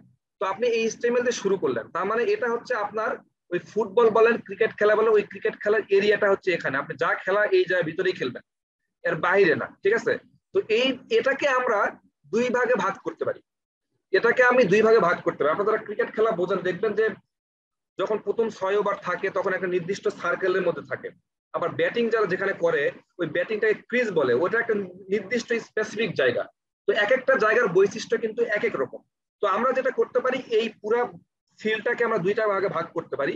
একটা হচ্ছে, সেটা হচ্ছে হেড। এটা যদি একটা বডি হিসেবে কল্পনা করি, তো বডির মধ্যে একটা মাথা থাকবে, সো HEAD হেড নামে একটা ট্যাগ দিলাম। আর এই হেডের অবশ্যই আপনাকে ক্লোজ করতে হবে। এই যে হেডটা দিলেন, এই হেডের একটা আপনাকে কি করতে হবে, এই ট্যাগটা ক্লোজ করতে হবে, HEAD হেড, এই হেড ট্যাগটা আপনি ক্লোজ করে দিলেন। তাহলে প্রথমত কি থাকলো, আমি এটা যদি এই জায়গাতেই লিখি, আমি এই জায়গাতেই লিখলাম, আমি এই স্টেমেলটাকে দুইটা ভাগে ভাগ করবো, একটা হচ্ছে হেড, আর একটা আমি দিব হচ্ছে, যেহেতু হেড মানে বুঝলাম মাথা, আমরা একটা বডি দরকার, এর বডি একটা পার্ট দরকার, BODY বডি একটা ট্যাগ। এই ট্যাগটাকে আপনাকে কি করতে হবে, একটা ক্লোজ করতে হবে, BODY বডি।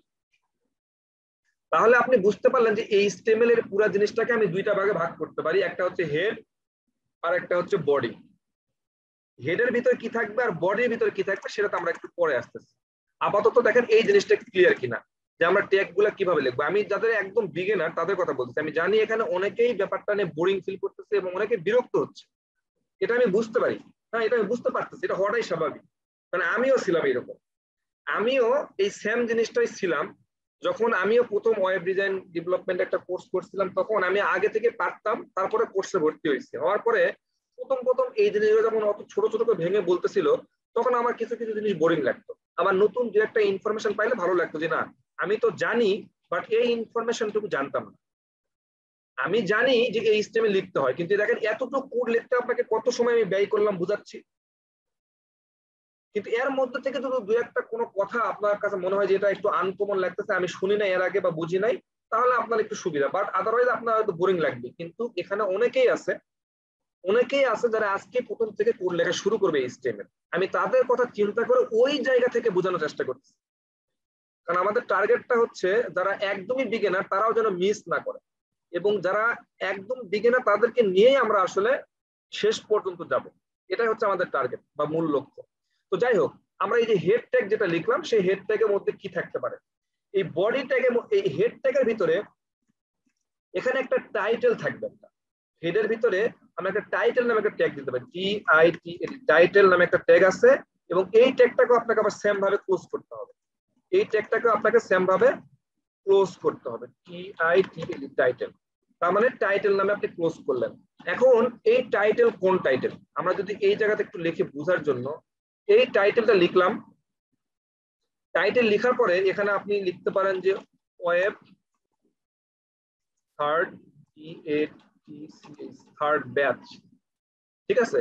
এখন মনে করেন যে আপনি এটা লেখার আগে আমরা এই ফাইলটা একটু রান করি, এটা আমি কাট করলাম, এই ফাইলটা আমরা রান করব কিভাবে। মনে করেন যে আমাদের এই HTML স্ট্রাকচার রেডি, আমরা এই ফাইলটা রান করব। এই ফাইলটা আমরা রান করব কিভাবে, আমরা এই ফাইলটা কিভাবে রান করব তা আমরা দেখি। আমরা ফাইলটা রান যেটা করতে হবে, যেহেতু HTML এর এই ট্যাগের গুলা মিনিং গুলা, এই যে HTML দিয়ে শুরু করছেন, HTML দিয়ে শেষ করছেন, এই যে হেড ট্যাগ লিখছেন, এই জিনিসগুলো মিনিং আসলে একমাত্র বোঝে কে বলেন তো? যে হেডের ভিতরে যে কোনো কিছু লিখবেন সেটা হেডের টাইটেলে শো করবে বা ইত্যাদি ইত্যাদি, এটার মিনিং বুঝবে কে? এই ট্যাগটার মানে যে HTML বা এটা হচ্ছে হেড ট্যাগ, এখানে যদি আপনি HDD এরকম কিছু লেখেন তাহলে কিছু আসবে না, এটা ট্যাগের নাম না। তো এই হেড ট্যাগ মানেই যে এটা একটা হেড ট্যাগ বা এরকম কিছু একটা জিনিস, সেটা মিনিংটা আসলে বুঝে কে? একটু যদি আপনারা মেসেজে লিখতেন যেটা মিনিংটা কে বোঝে আসলে। হ্যাঁ, অনেকে লিখতেছেন, কেউ লিখছেন কম্পিউটার, কেউ লিখতেছে ব্রাউজার, ম্যাক্সিমামই লিখতেছেন ব্রাউজার। ডক টাইপ HTML এটার কোনো অ্যান্সার না, আমরা ডক টাইপে এখনো যাই নাই। অনেকে লিখতেছেন ব্রাউজার।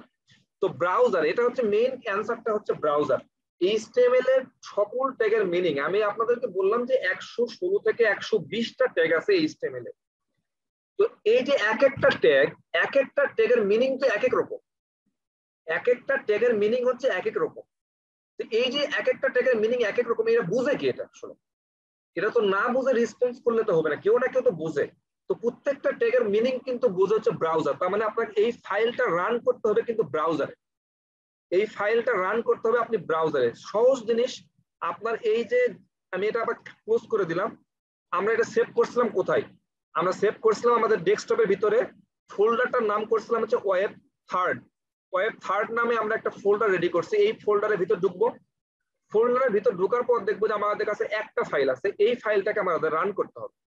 এই ফাইলটার উপর যদি আপনি ডাবল ক্লিক করেন, দেখবেন আপনার ডিফল্ট যে ব্রাউজারটা আছে, ডিফল্ট যে ব্রাউজার, সেই ব্রাউজারে এটা শো করতেছে।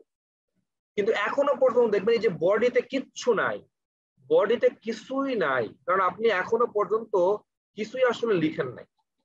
এখনো পর্যন্ত কিন্তু বডিতে কিছুই লেখেন নেই, শুধু ট্যাগগুলো লিখছেন। আপনি যদি এটা ইনস্পেক্ট করেন, ইনস্পেক্ট করে দেখবেন যে আপনি যে কোডগুলো লিখছেন সেই কোডগুলো এই জায়গায় চলে আসছে। এই যে দেখেন, HTML লিখছেন, হেড লিখছেন, বডি লিখছেন, যা যা লিখছেন সেই জিনিসগুলো এখানে আছে।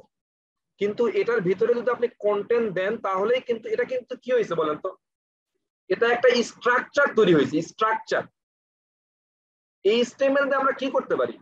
আমরা লাস্ট দিন বলছিলাম যে এই HTML দিয়ে আমরা কি করতে পারি বলেন তো। এখানে একটু আমাকে একটু মেসেজ করে লিখেন যে আপনি এই HTML দিয়ে কি কি করতে পারি আমরা। একটু কাইন্ডলি একটু মেসেজ করেন যে এই HTML দিয়ে আপনি কি কি করতে পারেন।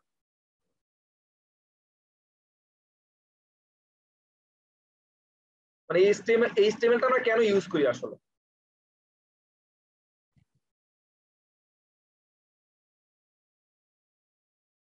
স্ট্রাকচার তৈরি করতে পারি, স্ট্রাকচার তৈরি করে, ওকে, স্ট্রাকচার তৈরি করতে পারি, ওয়েব কাঠামো তৈরি করতে পারি, কাঠামো তৈরি করতে পারি।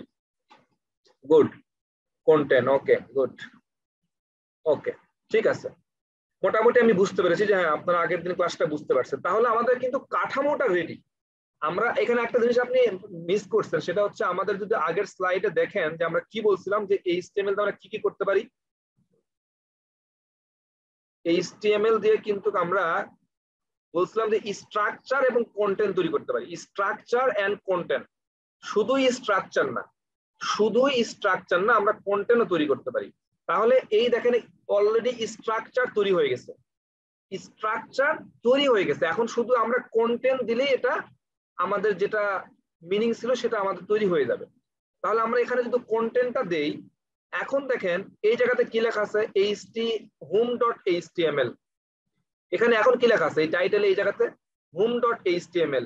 এটা যদি আপনি চেঞ্জ করতে চান, যেমন এই যে প্রথম আলোর মতো এরকম লিখতে চান, অথবা অন্যান্য সাইটের মতো লিখতে চান, তাহলে কি করতে হবে? আপনাকে এই জায়গাতে টাইটেলটা চেঞ্জ করে দিতে হবে। টাইটেলটা আপনাকে লিখতে হবে, মনে করেন যে যেটা আমরা লিখছিলাম যে web third base, web third base লিখছেন, এটা আপনি Ctrl+S চাপ দিয়ে সেভ করে রাখেন। আপনি শুধু এখানে লিখলেই হবে না, কিন্তু আপনাকে সেভও করতে হবে। আপনি ফাইল থেকে কি করতে পারেন, সেভ করতে পারেন। এটা আপনি মিনিমাইজ করেন, আপনি আবার এই জায়গাতে রিলোড দেন, আবার রিলোড দিলেন, দেখবেন এই জায়গাতে টাইটেলে চেঞ্জ হয়ে গেছে, আপনি যেটা লিখলেন সেটাই চলে আসছে, ওয়েব থার্ড ব্যাচ। তাহলে পৃথিবীতে যে এত ওয়েবসাইট আছে, প্রত্যেকটা ওয়েবসাইটে কিন্তু এরকম টাইটেল আছে। তো এই টাইটেলটা কি দিয়ে তৈরি করা হয়? আমার মনে হয় এখন আর আপনাদের কোনো কনফিউশন নাই। আপনি এখন যদি এখানে হেডে আসেন, এই টাইটেলের ভিতর দেখবেন, এই টাইটেলের ভিতরে এই যে কন্টেন্টটা আপনি দিয়ে রাখছেন, সেই কন্টেন্টটাই এখানে শো করতেছে। এতক্ষণ পর্যন্ত আপনি টাইটেলের ভিতরে কিছু দেন নাই, এই জন্য এখানে ডিফল্ট ভাবে ওই ফাইলের নামটা শো করতো। আপনি যদি টাইটেলের ভিতরে কিছু না দেন, কোনো সমস্যা নাই, ডিফল্ট ভাবে ওই পেজ যেই নামে আপনি পেজ তৈরি করছেন, ফাইলটা তৈরি করছেন, সেই ফাইলটাই এখানে নামটাই শো করাবে। আর যখন আপনি দিবেন তখন ওই জিনিসটা এখানে শো করাবে। এখানে একটা দেখবেন যে আইকনের ব্যাপার স্যাপার আছে, এই আইকনটা আমরা এখন কথা বলবো না, এটা আমরা সিএসএস কথা বলবো। তবে আপাতত বোঝেন যে এই টাইটেলটা কিন্তু চেঞ্জ হচ্ছে, আর এই ডিফল্ট আইকন হচ্ছে ব্রাউজারে আইকনটা এখানে দেখাচ্ছে। তো এই টাইটেলটা আপনি এভাবে তৈরি করতে পারতেছেন। কিন্তু এখনো পর্যন্ত একটা জিনিস খেয়াল করেন, এখনো পর্যন্ত কিন্তু আমাদের মূল যে উদ্দেশ্য, এই যে বডিতে, এই বডি পার্টটা কিন্তু এখনো ফাঁকা, বডি পার্টটা এখনো ফাঁকা। কারণটা হচ্ছে আপনি বডিতে তো আসলে কিছু লেখেন না, বডিতে কিন্তু আপনি এখনো কিছু লেখেন না, বডিতে তো ফাঁকাই অবস্থা আছে। তো বডিতে কিছু না কিছু লিখলেই না তারপরে চলে আসবে, বডিতে কিছু লিখলেই সেটা জিনিসটা আসবে। তো আমরা এখনো পর্যন্ত বডিতে কিছু আমরা এখনো লিখি নাই। এখন আমরা যদি একটা ট্যাগের নাম লিখি, মনে করেন যে আমরা এই যে ট্যাগ, আমরা একটা h1 ট্যাগ ইউজ করবো, h1, এই h1 ট্যাগ শুরু করব এবং এখানে h1 দিয়ে একটা ক্লোজ ট্যাগ শেষ করব। এবং এখানে আমি কোনো কিছু একটা লিখবো, দিস ইজ হেডিং ট্যাগ, ঠিক আছে। এরপর আপনার কি করতে হবে, ফাইল থেকে সেভ করতে হবে। কেন সেভ করবেন, কারণ এই লাইনটা তো আপনি নতুন লিখলেন, এই ফাইলে এই লাইনটা তো আপনি নতুন লিখলেন, আপনি যদি সেভ না করে সেই লাইন ফাইলটা তো পাবে না। এখন আপনি এখানে কি করবেন, ব্রাউজারে হিট করেন, দেখবেন দিস ইজ হেডিং ট্যাগ লেখাটা চলে আসছে। দিস ইজ হেডিং ট্যাগ এই লেখাটা আপনার চলে আসছে, এটা ব্রাউজারে শো করতেছে। এখন এখানে আরেকটা জিনিস যেটা আমি আগেও বললাম সেটা আমি আবার রিপিট করি, এখানে হেডিং এই যে H1 আমরা আরেকটা ট্যাগ লিখি, এই ট্যাগটাকে কপি করে আরেকটা পেস্ট করি, এটার নাম দিলাম হচ্ছে H2 ট্যাগ, H2 ট্যাগ, এটার নাম দিলাম হচ্ছে H2 ট্যাগ। এখন আমি যদি রিলোড দেই তাহলে দেখেন আরেকটা হেডিং ট্যাগ চলে আসছে। এখন আমাকে কেউ একজন ক্লিয়ার করে বলেন যে আমি দুইটা ট্যাগ লিখলাম, একটা ট্যাগের লেখা বড় আর একটা লেখার ট্যাগ ছোট, এটার মিনিংটা আসলে কে বুঝতে পারতেছে? আপনি যদি এই ব্রাউজারই কিন্তু একমাত্র এই HTML এর ট্যাগ গুলা মানে বোঝে, যে যখন আপনি H1 ট্যাগ লিখবেন, যখন আপনি H1 ট্যাগ লিখবেন, H1 ট্যাগের ভিতরে যা থাকবে সেটা লেখাটা এইরকম একটু বড় আকারে শো করাবে। এটা কিন্তু ব্রাউজার বোঝে, অন্য কেউ বোঝে না। এই মিনিংটা অন্য কেউ বুঝবে না। যদি আপনি ব্রাউজারে শো করাতে না পারেন তাহলে কিন্তু বুঝবে না। তো ব্রাউজারই একমাত্র বোঝে যে আপনি H1 ট্যাগ লিখবেন, সেই লেখাটা এইরকম একটু বড় আকারে বোল্ড আকারে শো করবে। আপনি H2 লিখবেন, সেই লেখাটা একটু ছোট আকারে শো করবে, সেটা ব্রাউজার বোঝে। এটা সকল ব্রাউজার বোঝে। তার মানে আমরা বলতে পারি যে HTML এর সার্ভার নাম যদি কেউ জিজ্ঞেস করে যে HTML এর সার্ভার কোনটা, HTML এর সার্ভার, আমি গতদিন এই জন্যই বারবার জিনিসগুলো রিপিট করতেছিলাম যে আপনার হচ্ছে মেমোরি, আপনার মাথাটা হচ্ছে একটা সার্ভার। আমি আপনাকে কোন একটা কোশ্চেন জিজ্ঞেস করব, সেই কোশ্চেনের অ্যান্সারটা আপনি তখনই দিতে পারবেন যদি ওই কোশ্চেনটা আপনি আগে থেকে জানেন। তো এই যে H1 ট্যাগ মানে যে এইরকম একটু লেখাটা বড় করে শো করাবে, তার মানে এটা তো কোথাও না কোথাও আগে বলে দেওয়া আছে যে কেউ H1 ট্যাগ লিখবে, H1 ট্যাগের ভিতরে কোনো টেক্সট লিখলে তুমি লেখাটা একটু বড় করে আকারে শো করাবা। তার মানে ওই ইনফরমেশনটুকু কোনো না কোনো সার্ভারে তো লিখে দেওয়া আছে, এই জন্যই এখন শো করতেছে। তাহলে এই যে কেউ যদি জিজ্ঞেস করে যে তাহলে HTML এর সার্ভার কোনটা, তাহলে আপনি নরমালি বলতে পারবেন যে HTML এর সার্ভারটা হচ্ছে, সকল ব্রাউজারকে HTML এর সার্ভার বলা হয়। মানে সকল ব্রাউজারই কিন্তু H1 বা HTML এর ট্যাগ গুলো মানে বোঝে, সকল ব্রাউজার। এখনো পর্যন্ত যত ব্রাউজার আছে সকল ব্রাউজারই HTML কে রিড করতে পারে, পড়তে পারে, বুঝতে পারে। তার মানে আমরা HTML এর সার্ভারের নাম মানে হিসাবে আমরা ব্রাউজারকে বলতে পারি। যখন আপনার PHP শিখবেন তখন দেখবেন যে PHP সার্ভার আরেকটা জিনিস, PHP এর কোড লিখে যদি আপনি এখানে হিট করেন তাহলে কিন্তু শো করবে না, কারণ PHP সার্ভার হচ্ছে আরেকটা জিনিস আলাদা। PHP এর কোড আর ব্রাউজার বোঝে না, ঠিক আছে। আপনাকে একটা সার্ভার রান করতে হবে, তাহলেই সে PHP বুঝবে, কারণ ওই সার্ভার থেকে PHP কোডগুলো রিড হয়। এই জিনিসটা আপনারা বুঝছেন কিনা আমাকে একটু যদি মেসেজ করে এখানে ক্লিয়ার করতেন।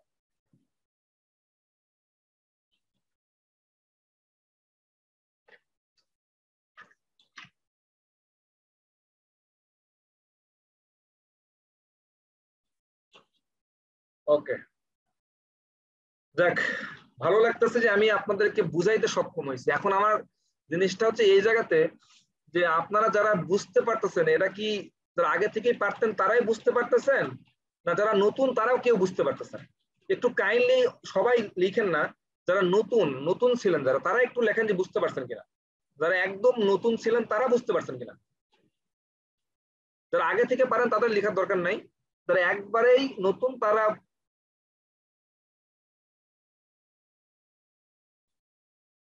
নতুনরা বুঝতে পারতেছেন, তাহলে আমার বুঝতে পারবো যে আমি মানে বুঝাইতে পারতেছি কিনা। ওকে, ঠিক আছে। ওকে, আমি বুঝতে পারছি যে আপনাদেরকে আমি বুঝাইতে পারতেছি, ঠিক আছে। আমি টায়ার্ড হয়ে গেলাম বুঝছেন, একটু গল্প সল্প করবেন নাকি? আসেন একটু গল্প করি। স্যার আসসালামু আলাইকুম স্যার। ওয়ালাইকুম আসসালাম, বলেন। স্যার আনন্দ কুমার বলছিলাম স্যার। হ্যাঁ আনন্দ কুমার বলেন। আমি একটা স্যার জানতে চাচ্ছিলাম, এই যে H1 H2 এটা তো স্যার H1 দিলে পরে একটু বোল্ড আকার হয়, বড় আকার হয়, আর H2 দিলে একটু ছোট আকার হয়। কিন্তু নরমালি স্যার সাধারণত লেখাগুলো কন্টেন্ট গুলো কোনটাতে স্যার লিখতে হয়? সেটা আসবো এত তাড়াহুড়া করেন না, আমরা সব আসবো, ওটা আমরা প্যারাগ্রাফ ট্যাগ দিয়ে বলতে না, পারবো। ও আচ্ছা আচ্ছা, ঠিক ঠিক আমরা আছে স্যার, আসবো থ্যাংক ইউ আমরা স্যার। আসবো আমরা আসবো আপাতত যে কথাগুলো আমি বলছি সেই কথাগুলো বুঝতে পারতেছেন সেটা বল। জি স্যার, এগুলো একটা চা মোটামুটি খেয়ে ক্লিয়ার নেবেন হয়েছে নাকি? স্যার। হ্যাঁ, আসসালামু আলাইকুম স্যার, ভালো আছেন? ওয়ালাইকুম আসসালাম। হ্যাঁ বলেন please। স্যার মনে হয় যারা আগামী আগের ক্লাসটা বুঝতে পারে তারা মনে হয় জয়েনই করেনি এবার, তা মনে হচ্ছে। কারণ আগের স্যার এবার ক্লাস স্টুডেন্ট তো কম। মানে স্যার আগের ক্লাসে যখন ব্যাক এন্ড তারপর হলো ফরেন এগুলো বোঝানো হয়েছিল, অনেক স্টুডেন্ট আসছিল স্যার যারা বুঝতেই পারেনি একদম, আর কি তারা মনে হয় এবার জয়েন করেনি, এটা স্যার বলতে চাচ্ছিলাম। কারণ স্যার যারা এবার দেখেন টপিক না ছিল তাদের জন্য ম্যানেজমেন্ট। তো, যারা দেখেন নাই ক্লাসে ছিলেন না তাদের জন্য তো লাইভটা এখনো আছে, পেজে গেলে আপনি দেখতে পারবেন, ওখান থেকে বুঝে আসা দরকার। ওখান থেকে আপনার যেটা স্যার মেবি করা উচিত। আপনি মনে হয় আমার কথাটা শুনতে পারেননি। স্যার আমি বলতে চাচ্ছিলাম মানে আগের ক্লাসে যারা স্যার বুঝতে পারেনি তারা মনে হয় এই ক্লাস জয়েনই করেনি, এটা স্যার বলতে চাচ্ছিলাম। ও আচ্ছা এই আচ্ছা কারণে আচ্ছা, স্যার হ্যাঁ আজকে রাইট রাইট, এটা পার্টিসিপেন্ট হতে পারে কম। এটা হতে পারে এটা হতে পারে কারণ হ্যাঁ আজকে কিন্তু আমাদের অ্যাটেন্ডেন্স কম, আজকে কিন্তু জি স্যার, 110 কত আছে, 112 আছে, গত ক্লাসে কিন্তু ছিল 110 120 থেকে প্লাস। 12 জন। হ্যাঁ হ্যাঁ হ্যাঁ হ্যাঁ। না এখন মেইন কথা 136 হচ্ছে জন শোনেন, ছিল। আমি কিন্তু হুম, আমি জানি যে স্টুডেন্ট কমবে, হয় আমাকে জি স্যার। অপছন্দ করে কমতেছে, অথবা তারা ক্লাসগুলো ভালো বুঝতে পারতেছে না সেটা হতে পারে, অথবা মনে হচ্ছে যে না এটা খুব বোরিং জিনিস বা ইত্যাদি, অনেক কারণেই কমতে পারে। আমি কিন্তু দেখেন প্রথম দিন বলছিলাম আপনাকে, আজকে বাংলাদেশে খেলা ছিল তো এই জন্য অনেকে মানে পেজে ভাই পড়ে বাসাতে আমাদের যখন ক্লাস শেষ হয়েছে জি বা শুরু হয়েছে তখন খেলা শেষ, তারপরও আমরা মোটামুটি ভাই, 5 আমি 6 ক্লাস মিনিট ওয়েট করি। করতেছিলাম একটু। জি বলেন। ভাইয়া গল্প করবেন যেহেতু এই জন্য একটু কথা বলতে চাচ্ছিলাম। হ্যাঁ বলেন। আমার বলেন। ভাই আমরা তো আরো লোকাল সার্ভার সময় লাগবে ক্রিয়েট ক্লাস করার শেষ জন্য হইতে।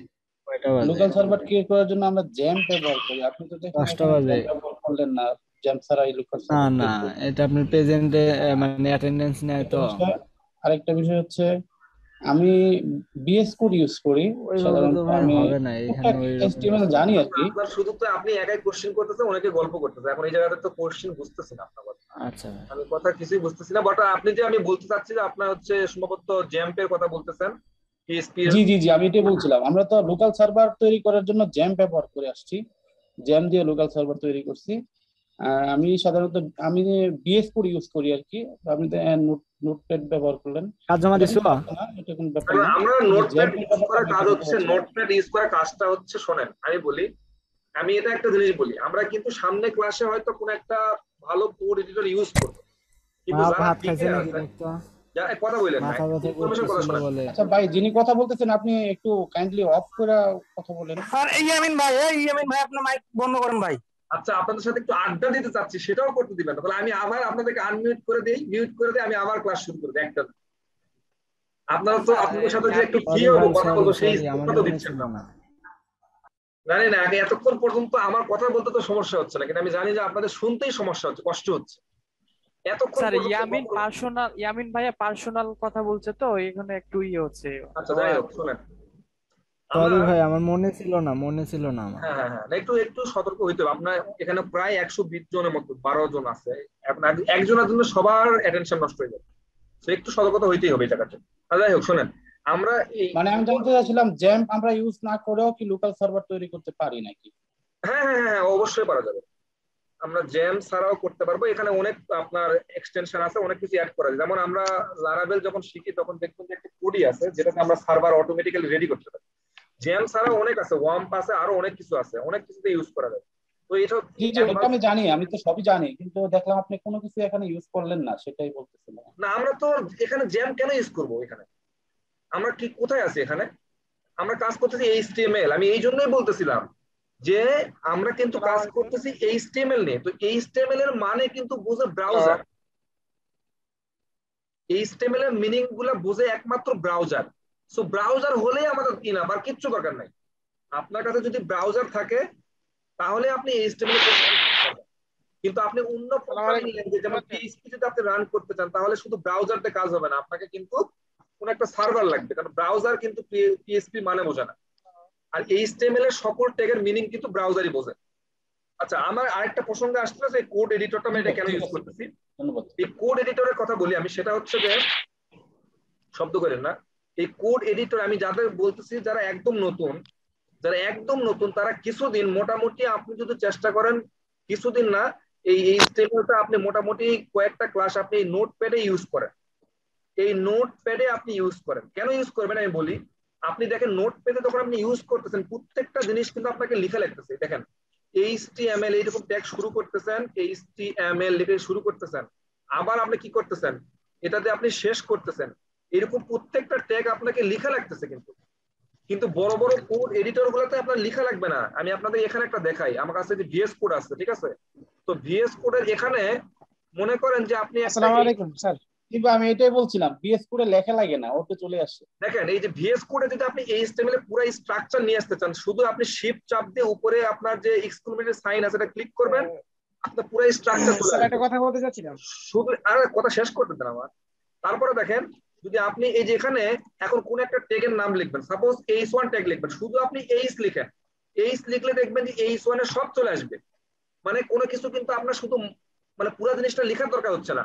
তো যারা নতুন তারা কেন এটা ইউজ করবে? তাহলে যেটা হবে আপনাদের প্র্যাকটিস হয়ে যাবে, এই জায়গাতে আপনাদের একটা প্র্যাকটিস হয়ে যাবে, এই ট্যাগগুলো আপনাদের অটোমেটিক্যালি কাজ করতে করতে মুখস্থ হয়ে যাবে। কিন্তু যখন আপনি এই জিনিসগুলো শিখে যাবেন তখন আপনি ওই ভালো ভালো কোড এডিটরগুলো ইউজ করার এটা সুবিধা। কিন্তু আপনি এখনই যদি মনে করেন যে সবকিছু অটোমেটিক্যালি চান, তাহলে দুদিন পর আপনার মাথার মধ্যে কিছু থাকবে না। তো একদম যারা বিগিনার তাদেরকে আমি সাজেস্ট করতেছি তারা আচ্ছা চাইলে নোটপ্যাডটা একটু কিছুদিন ইউজ করেন, করে এই ট্যাগগুলো অন্তত আপনি লেখাও হলো মাথার মধ্যে। যখন আপনি কোডগুলা টাইপ করে লিখবেন তখন আপনার ভুল হলো আপনি ধরা পড়বে, বুঝতে পারবেন। এই প্রবলেমগুলো আপনার এখনই ফেস করা ভালো। কিন্তু আপনি যখন ওই যে কোড এডিটরগুলো ইউজ করবেন, এখানে লাইব্রেরি আছে, আপনার অটোমেটিক্যালি সবকিছু শো করাবে।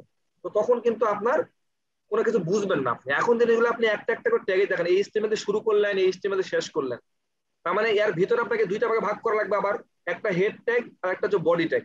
হেডের ভিতরে যা লিখবেন সেটা কিন্তু এই বডিতে শো করবে না, এই জিনিসগুলো আপনি তখন বুঝে যখন লিখবেন তখন আপনার জন্য সুবিধা। তো এই জন্যই যত সম্ভব চেষ্টা করেন যদি এই পসিবল হয় আপনারা এই যে নোটপ্যাডেই আপাতত ইউজ করেন, তাহলে আপনাদের শেখাটা অনেক স্ট্রং হবে। হ্যাঁ, তারপরে ধীরে ধীরে আমরা যেহেতু সামনে আরেকটা ক্লাসের পর হয়তো GitHub দেখবো, তখন আপনাদেরকে একটা ভালো কোড এডিটর ইউজ করতেই হবে। তো এই জিনিসটার জন্য আমি আসলে নোটপ্যাডটা ইউজ করতেছি। একটা প্রশ্ন ছিল, বলেন। যে ব্যাপারটা হচ্ছে যে আপনি হচ্ছে যে নোটপ্যাডে ফাইলের নাম দিলেন হচ্ছে home.html, জি ঠিক আছে ভাই? তো তারপরে যখন হচ্ছে টাইটেলের ঘরে বসালেন হচ্ছে ওয়েব থার্ড ব্যাচ, তখন হচ্ছে যে ব্রাউজারের আইকনও চেঞ্জ হলো। তো আমি হচ্ছে দেখে হচ্ছে এর আগে প্র্যাকটিস করতাম নোটপ্যাড প্লাসে, তো ওখানে টাইটেলের ভিতরে কোনো ওয়ার্ড দিলে পারে হচ্ছে আর আইকনে চেঞ্জ হয় না। এটা কি আমার কোডের ভুল নাকি নোটপ্যাড প্লাস এটা হয় না? কি আইকন দিলে না কি বললেন বুঝি নাই। টাইটেল টেক্সটে যখন আছে ওয়ার্ড থার্ড ব্যাচ লিখলেন তখন হচ্ছে home.html ওখানে চেঞ্জ হয়ে গেল ব্রাউজারে গিয়ে আইকন যে প্রথম আলোর পাশে। তো আমি নোটপ্যাড প্লাস আমি প্র্যাকটিস করতাম আগে, তো ওইটা চেঞ্জ হয় না কি কারণে? এই টাইটেল চেঞ্জ হয় না আপনারটা? না আমি হচ্ছে নোটপ্যাড প্লাস এর আগে প্র্যাকটিস করতাম কিছুদিন। না, টাইটেল অবশ্যই চেঞ্জ হবে। আপনি এটা করে দেখেন, আজকে কোডটা এভাবে লিখেন, আপনার মনে হয় এটা না হওয়ার কিছু নাই। ঠিক আছে, আপনি টাইটেলের ভিতর যা লিখবেন সেটাই আপনার এই জায়গাতে শো করবে, এই টাইটেলে শো করবে। টাইটেলের ভিতর যা লিখবেন সেই জিনিসটা কেন শো করবে না? শো করার কোনো যুক্তি নাই। হয়তো আপনার লিখাতে বা কোনো কিছু প্রবলেম হতে পারে, আমি জানি না কি হচ্ছে, বাট ট্রাই করেন, এটা হয়ে যাবে। না বলি ওইখানে সমস্যা হচ্ছে ওনার কম্পিউটারে এক্সটেনশন ভিউটা হাইড করা আছে, এর জন্য ওনার কাছে শো করতেছে না। উনি ভিউয়ে দেয় এক্সটেনশনটা শো করে দেয়, ঠিক হয়ে যাবে। এরকম কোনো প্রবলেম হতে পারে। রাইট। আচ্ছা, যারা নতুন আছে তারা একটু কথা বলেন তো আমার সাথে একটু। হ্যাঁ, আসসালামু আলাইকুম স্যার। হ্যাঁ, নোটপ্যাডটা ক্লোজ করে দিলে পরবর্তীতে আবার সেখান থেকে মানে নতুন করে আমি আবার লেখাটা শুরু করব কিভাবে? আচ্ছা ঠিক আছে, ভালো কোশ্চেন, খুব ভালো কোশ্চেন। আমি নোটপ্যাড এটা ক্লোজ করে দিলাম, ঠিক আছে? এটা ক্লোজ করে দিলাম, ঠিক আছে? ক্লোজ করে দাও। আপনি আসেন কোথায়, আপনার ফাইলটা আছে মনে করেন ডেস্কটপের ভিতরে এই জায়গাতে আছে, আপনি এই জায়গা থেকে ওপেন করতে পারেন। ওপেন, এখান থেকে আপনি কোথাও ওপেন কি আছে, ওপেন উইথ, এই যে ওপেন উইথ কি আছে, নোটপ্যাড আছে না এখানে, এই যে নোটপ্যাড ওপেন করবে, কোড চলে আসছে। জি ভাই, এখন বুঝতে পারছি, থ্যাংক ইউ। এটা পারতেছিলাম না। নোটপ্যাড ওপেন করতে হবে, আর কিছু না, ঠিক আছে? এটাই যদি আপনি এই যে নোটপ্যাড প্লাস প্লাস এটা ক্লিক করবে, নোটপ্যাড প্লাস প্লাসে ওপেন হয়ে যাবে। আচ্ছা যারা নতুন আছে তারা একটু কথা বলেন, যারা নতুন আছেন তাদের সাথে একটু আড্ডা দেই, তারা হচ্ছে কেমন কি বুঝতেছে। স্যার আমি একটা কথা বলতে যাচ্ছিলাম, সেটা হচ্ছে ভাইয়া আমার একটা কোশ্চেন ছিল ভাইয়া। হ্যালো, সবাই এক এক করে বলি, একসঙ্গে সবাই না বললে এক এক করে বলি। জি স্যার আমি আব্দুর রহমান বলছিলাম। জি আব্দুর রহমান বলেন প্লিজ।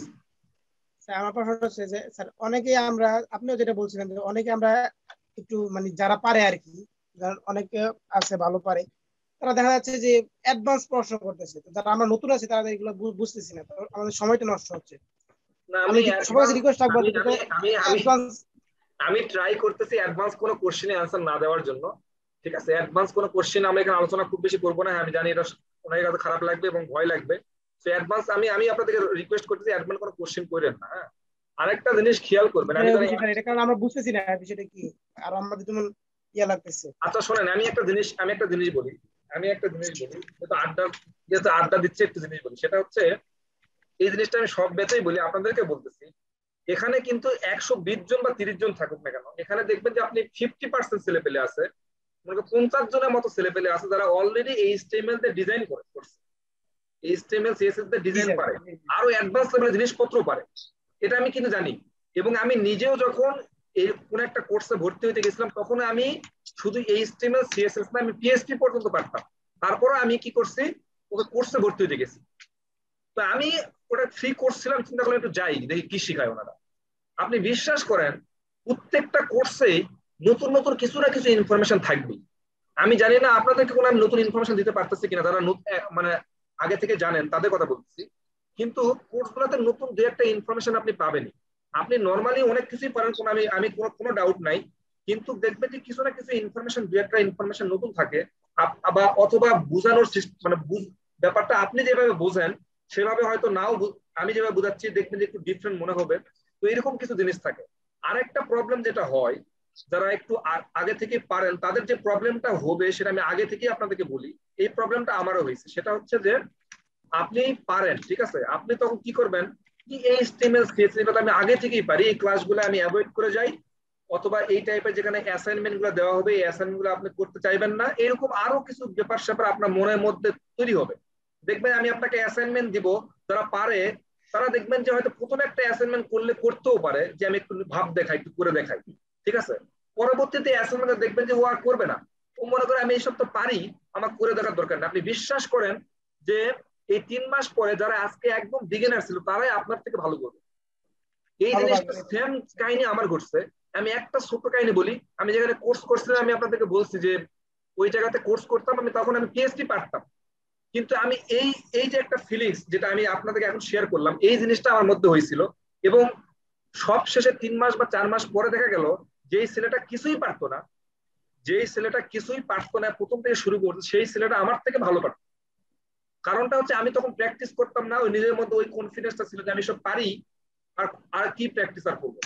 তো আমি প্র্যাকটিস করতাম না, ওই ছেলে প্র্যাকটিস করতো। সো লাস্টে এসে দেখা গেল যে ওই ছেলেটা আমার থেকে ভালো ডিজাইনার বা ডেভেলপার হয়েছে, এবং আমি যা ছিলাম আমি অতটুকুর মধ্যে আছি, আমি কিচ্ছু আর মানে এক্সট্রা কিছু হই না। ওই 3 মাস বা 4 মাস যে কোর্স করলাম কোনো আমার জন্য ইফেক্টিভ কিছু হয়নি, সত্যি এটা।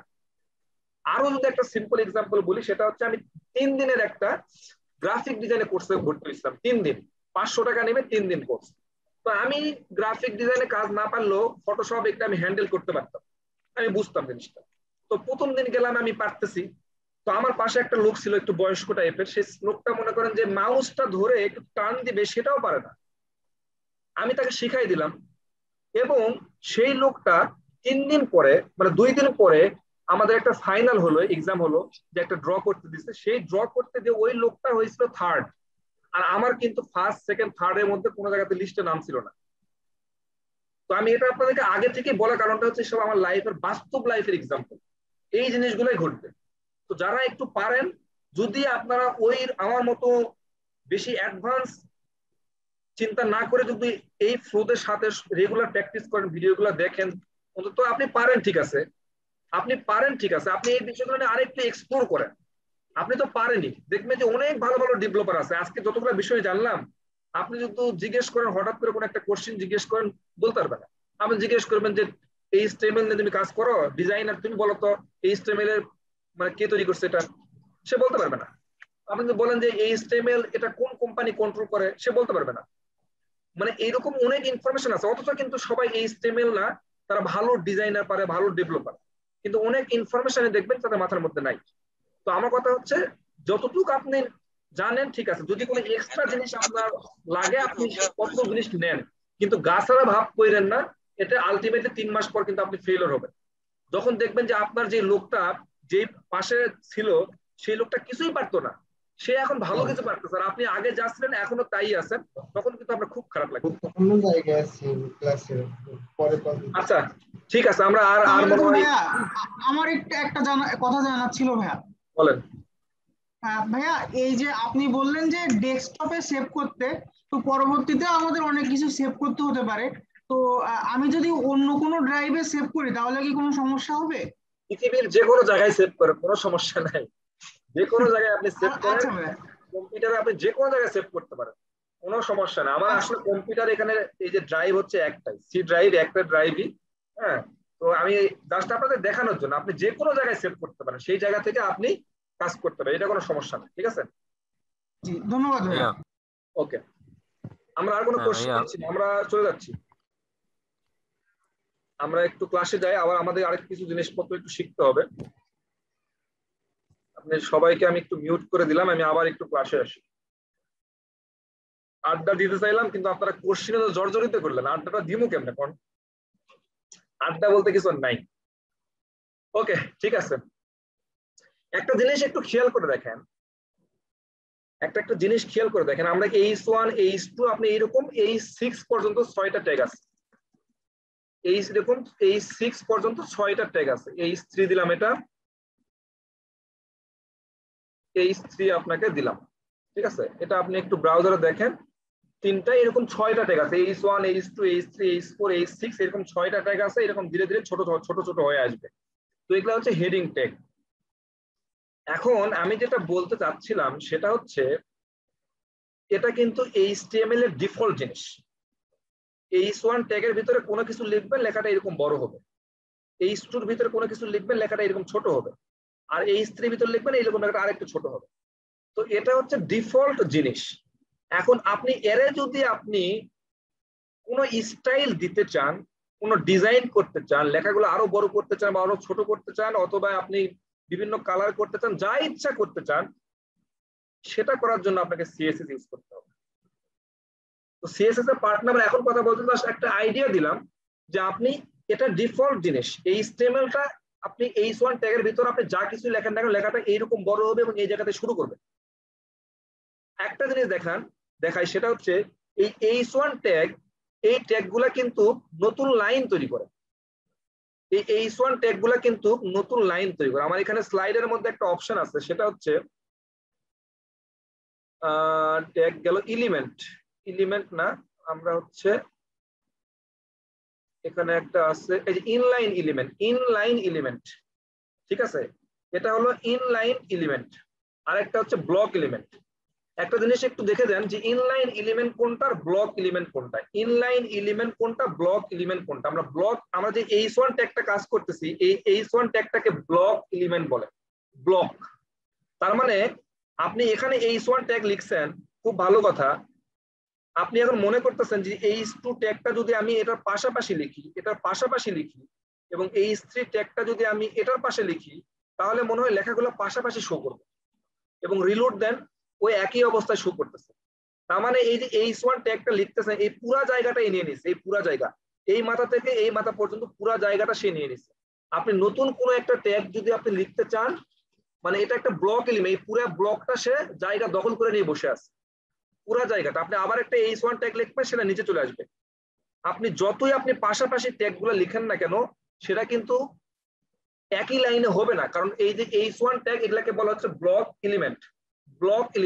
এটা খুবই কমন কোশ্চেন, যদি কেউ জিজ্ঞেস করে বা আপনার বন্ধু বান্ধবরা কোর্স করে বা পারে, তাদেরকে জিজ্ঞেস করবেন যে what is block element. Block এলিমেন্টটা ওটাই যেটা দেখবেন যে একই লাইনে আপনি করতে পারবেন না, এটা ব্লক এলিমেন্ট। আপনি যদি নিচে আরেকটা ট্যাগ লিখেন, এটা চলে আসবে নিচের দিকে। এখানে আরেকটা জিনিস আছে, সেটা হচ্ছে ইনলাইন এলিমেন্ট। এটা ব্লক এলিমেন্ট দেখলাম, এই যে ডিভ আরো অনেক ট্যাগ আছে যেগুলো হচ্ছে ব্লক তৈরি করে। একটা হচ্ছে ইনলাইন এলিমেন্ট, সেটা হচ্ছে যে স্প্যান ট্যাগ। স্প্যান এই ট্যাগটাকে আমরা কপি করি, যদি এই জায়গাতে বসাই দেই, ঠিক আছে, আপনি এই H1 লিখছেন না, H1টা লিখছেন, এটার পাশে আপনি যে স্পেন ট্যাগটা আপনি ইউজ করেন, স্পেন ট্যাগ এটা না আপনি ভিতরে ইউজ করেন, ভিতরে আপনি ইউজ করতে পারেন। যেমন আচ্ছা এখানে থাকুক, এটা আমি একটু রিলোড দিই কি হয়। এখানে আসছে, একটা কাজ করি, সেটা হচ্ছে এটা ভিতরে দিই, এই স্পেন ট্যাগ গুলো আমি এটা ভিতরে দিলাম, স্পেন ট্যাগটা আপনি ভিতরে দেন, ভিতরে দিয়ে রিলোড দেন, দেখবেন এই জায়গাতে আসছে। আপনার এখন মনে হতে পারে তাহলে আমি H1 ট্যাগটার ভিতর দিলেও মনে হয় একই লাইনে আসবে। আপনি যে H2 ট্যাগটাকে কপি করেন, কপি করে এই ট্যাগের ভিতরে দেন, দেখেন কি হয়,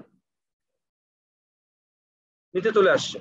তার মানে ইনলাইন এলিমেন্ট যেটা হচ্ছে নতুন কোনো লাইন তৈরি করে না, ইনলাইন এলিমেন্ট তাকেই বলবো যেটা কোনো নতুন লাইন তৈরি করে না, আর ব্লক এলিমেন্ট তাকেই বলবো যেটা নতুন একটা লাইন তৈরি করবে। আমার মনে হয় দুটার মধ্যে পার্থক্য বুঝছেন। ইনলাইন এলিমেন্ট আমরা তাকেই বলবো যেটা নতুন কোনো লাইন তৈরি করে না, যেটা নতুন কোনো লাইন তৈরি করতেছে না, আর ব্লক এলিমেন্ট আমরা তাকে বলবো যেটা নতুন লাইন তৈরি করে। এই দুটার মধ্যে পার্থক্য খুবই কমন কোশ্চিন, এই দুটা কোশ্চিন মনে করো যে কোনো লোক যে কোনো জায়গা থেকে যে কোনো ভাবে কোশ্চিনটা করবি, সিম্পল একটা কোশ্চিন এটা করবি। তো যাই হোক, এটা গেল। আমরা আরেকটা জিনিস দেখবো, সেটা হচ্ছে একজন বললো যে আমরা নর্মাল যে টেক্সট গুলা লিখি, নর্মাল যে টেক্সট গুলা লিখি সেই টেক্সট গুলা লেখার জন্য যেটা ইউজ হয়, যেমন আমরা যদি prothomalo.com এ যাই, প্রথম আলো, আচ্ছা প্রথম আলোতে দেখবেন যে এই যে লেখাটা আছে, আপনি এটাতে ক্লিক করেন, এই যে লেখাটা আছে, এই লেখাটা থেকে কি মনে হচ্ছে, এটাই কিন্তু সেই হেডিং ট্যাগ, এটাই সেই H1 ট্যাগ, এটাই সেই হেডিং ট্যাগ। এটা হেডার না, মানে এটা হেডিং। আপনি যখন পত্রিকা পড়েন তখন আপনি কি বলেন এটাকে, যে আজকে পত্রিকার হেডিং এ কি লেখা আছে, হেডিং এটা। তো এই সেই জায়গা থেকে, সেই কনসেপ্ট থেকে কিন্তু এই হেডিং ট্যাগটা চলে আসছে। এবং দেখেন এই যে নিচে লেখাগুলো আছে এগুলা কিন্তু নর্মাল লেখা, এই নিচে যে লেখাগুলো আছে এগুলা কিন্তু নর্মাল লেখা। এই লেখাগুলো যেখানে লিখে সেটাকে বলে হচ্ছে প্যারাগ্রাফ ট্যাগ। সেই লেখাগুলো যেটা লেখা সেটা হচ্ছে পি ট্যাগ। পি ট্যাগ দিয়ে শুরু করলাম, পি ট্যাগ দিয়ে আমি ক্লোজ করলাম, এবং এই ট্যাগের ভিতরে আমি কি করতে পারি, লেখাগুলো দিতে পারি। এখন যদি আমি রিলোড দেই তাহলে দেখবেন এই যে লেখাগুলো নর্মাল, এই যে নর্মাল লেখাটা চলে আসছে। তো নর্মাল লেখার জন্য আমরা মূলত প্যারাগ্রাফ ইউজ করি। নর্মাল লেখা না, আপনি ব্যাপারটা বোঝেন, আপনি যখন পত্রিকা পড়েন তখন তো আপনি এটাকে প্যারাগ্রাফ হিসেবেই চিন্তা করেন, এটা তো প্যারাগ্রাফের অংশই, তাই না? আর এটা হচ্ছে হেডিং অংশ। তো এই জিনিসটাকে হেডিং এর এই প্রথম H1টা ট্যাগ মনে রাখার আরো সহজ উপায় আছে। যেমন ব্যাপারটা হচ্ছে দেখেন, আমরা এতক্ষণ বলতেছি যে heading tag, HEADING, heading, heading. তাহলে এই হেডিং এর প্রথম হচ্ছে H, এই Hটাকে আমরা মানে হেডিং ট্যাগ ইউজ করতেছি। আবার মনে করেন যে প্যারাগ্রাফ, প্যারাগ্রাফের প্রথম অক্ষরটা কি পি। তো এইভাবে করে প্রত্যেকটা কিওয়ার্ডের প্রথম ওয়ার্ডটা নিয়ে নিছে। কিন্তু এইভাবে মনে রাখাটা সহজ, যে আপনি প্যারাগ্রাফ ট্যাগ ইউজ করবেন, তাহলে প্যারাগ্রাফ ট্যাগেরটা প্রথম পিটা নিলে আপনি কিন্তু একটা ট্যাগ তৈরি করতে পারতেছেন। তো এইভাবে করে আপনার বুঝতে হবে, জিনিসগুলা খুব বেশি কঠিন জিনিস না। আচ্ছা এটা গেল। আমরা একটা জিনিস কাজ করতে হবে, সেটা হচ্ছে কমেন্ট আউট করা শিখতে হবে। কমেন্ট আউটটা খুবই ইম্পর্টেন্ট একটা বিষয়। কারণটা হচ্ছে আপনি অনেক কাজ করবেন, অনেক কোড করবেন, আসলে অনেক কোড করার পর মনে হবে যে কোন একটা লাইন আমি একটু কমেন্ট আউট করে রাখি। যেমন আপনি, আচ্ছা এটা উঠাই দিতে খুব বড় লাগতেছে, এখানে হচ্ছে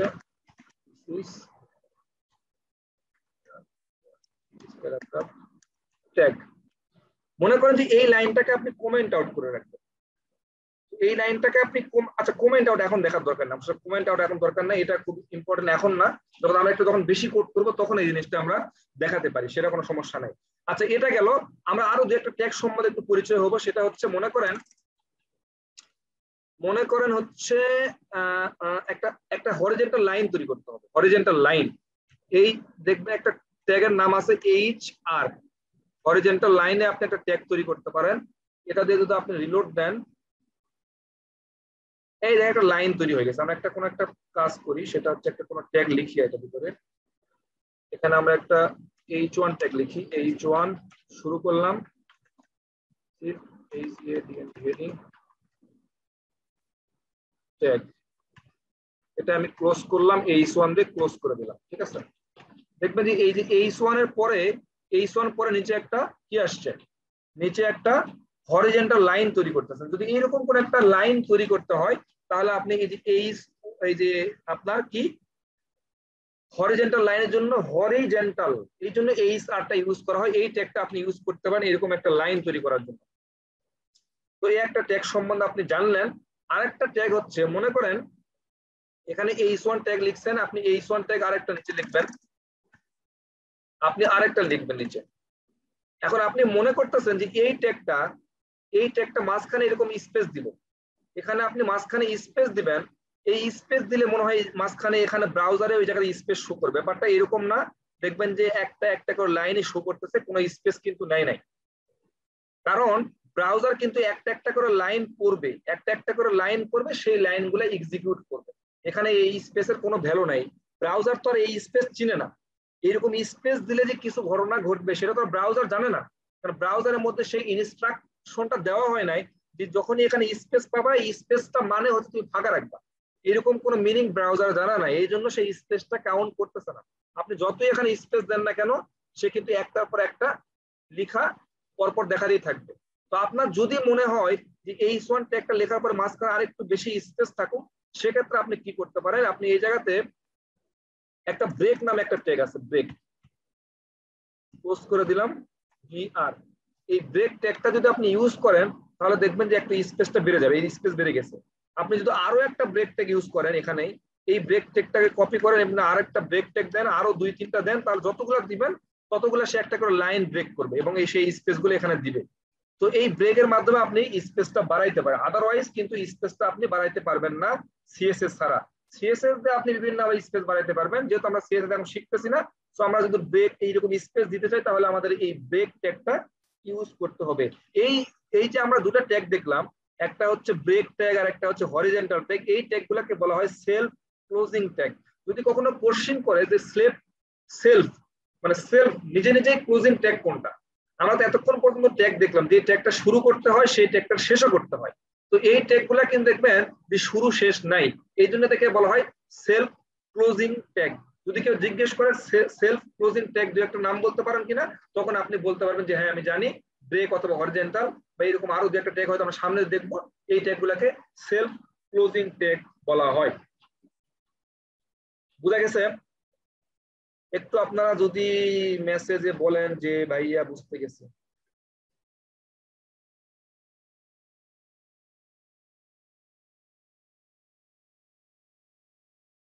জি ভাই বুঝা গেছে, ওকে বুঝা গেলে আলহামদুলিল্লাহ। আপনারা বুঝলে আমি একটু ভালো লাগে যে না আমি মনে হয় বুঝাইতে পারছি, আর যদি না বুঝাইতে পারি তাহলে মনে হচ্ছে ব্যর্থ। আচ্ছা এটা ঠিক আছে, আমরা আর কয়েকটা ট্যাগ সম্বন্ধে জানি, সেটা হচ্ছে খুবই ইম্পর্টেন্ট আরেকটা জিনিস আমরা দেখবো, সেটা যেমন হচ্ছে স্ট্রং ট্যাগ আর একটা হচ্ছে বোল্ড ট্যাগ।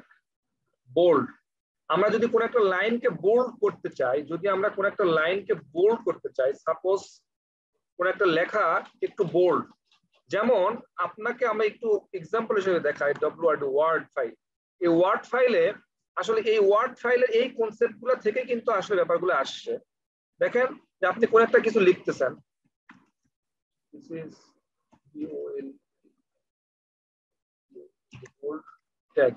তো আপনি যদি এই লেখাটাকে কি করতে চান, একটু মোটা করতে চান, বোল্ড করতে চান, তাহলে আপনি এখান থেকে কি ইউজ করবেন বলেন তো? এখান থেকে এই যে বি কিওয়ার্ডটা আছে, এই বিটা ইউজ করে দেখবেন লেখাগুলো একটু মোটা হয়ে গেছে। যদি আপনি কি করতে চান, ইটালিক করতে চান, তাহলে আপনি আই দিবেন। যদি আপনি আন্ডারলাইন করতে চান তাহলে এটা সিলেক্ট করতে হবে, ইউ দিবেন। তো এইরকম করে তো আপনি কাজগুলো করেন। তো আমরা যদি কোন একটা লেখাকে এরকম বোল্ড করতে চাই তাহলে আমরা কি ইউজ করতে পারি? তো এই লেখাগুলোকে বোল্ড করার জন্য আপনাকে একটা বোল্ড ট্যাগ ইউজ করতে হবে, তার মানে সেটা বি। বোল্ডের হচ্ছে প্রথম লেটারটা হচ্ছে বি, এই জন্য বি ট্যাগ ইউজ করলাম। আমি দিলাম হচ্ছে দিস ইজ বোল্ড ট্যাগ, এটাকে আমাকে ক্লোজ করতে হবে বি দিয়ে, শেষ। এখন যদি আমি এটা ব্রাউজারে প্রিন্ট করি, দেখেন যে লেখাটা কি হয়েছে, একটু বোল্ড হয়েছে। এই লেখাটা একটু বোল্ড হয়েছে, নরমাল কিন্তু প্যারাগ্রাফ ট্যাগের মতো হয় নাই। আমরা পার্থক্যটা তখনই বুঝবো এটা কি আসলো। লেখাটা আমি তখনই ভালো বুঝবো যদি আমরা একটা প্যারাগ্রাফ ট্যাগও এর সাথে ইউজ করে থাকি। যেমন আমি এখানে ইউজ করতেছি হচ্ছে paragraph tag, this is paragraph tag use করলাম। এখন দুটার মধ্যে পার্থক্য দেখলে আপনি বুঝতে পারবেন যে বোল্ড ট্যাগ কোনটা, নরমাল ট্যাগ কোনটা। মানে নরমাল টেক্সট গুলো এরকম হয়, আর আপনি যেহেতু বোল্ড বি ইউজ করছেন এই জন্য লেখাটা বোল্ড হয়ে গেছে। ঠিক আছে, এটা হয়ে গেছে। এখন সবচেয়ে কমন একটা কোশ্চেন যেটা আপনাকে বারবার কোশ্চেন কেউ করতে পারবে, ভাইভাতে তো করবেই, আপনি অ্যাজ এ বিগিনার হইলে আপনাকে ভালো একটা কোশ্চেন করবে, সেটা হচ্ছে বোল্ড ট্যাগ আর স্ট্রং ট্যাগের মধ্যে পার্থক্য। দুইটা ট্যাগ বোল্ড আর স্ট্রং। আমরা যদি একটু স্ট্রং ট্যাগটাও এখানে লিখি, STRONG, স্ট্রং, স্ট্রং একটা ট্যাগ লিখলাম, লেখার পরে এই লেখাটাই আমি লিখলাম এখানে, কপি করলাম, দেন আমি এখানে এটা ক্লোজ করে দিলাম, STRONG, স্ট্রং। এখন যদি দুটো আমি একটু ব্রাউজারে প্রিন্ট করে দেখি দুটার মধ্যে কোনো পার্থক্য আসে কিনা। দুটার মধ্যে কোনো পার্থক্য দেখতে পাচ্ছেন? দেখেন তো দুটো লেখাটা, এই লেখাটা আর এই লেখাটার মধ্যে পার্থক্য কি বলেন? একটু আমাকে বলেন এই দুটার মধ্যে পার্থক্য কি আছে বলেন। কারো জানা থাকলে একটু বলেন, যারা এখানে সিনিয়র আছেন, যারা সিনিয়র আছেন তারা আশা করি জিনিসটা জানবেন। দুটার মধ্যে পার্থক্য জানা থাকলে বলেন।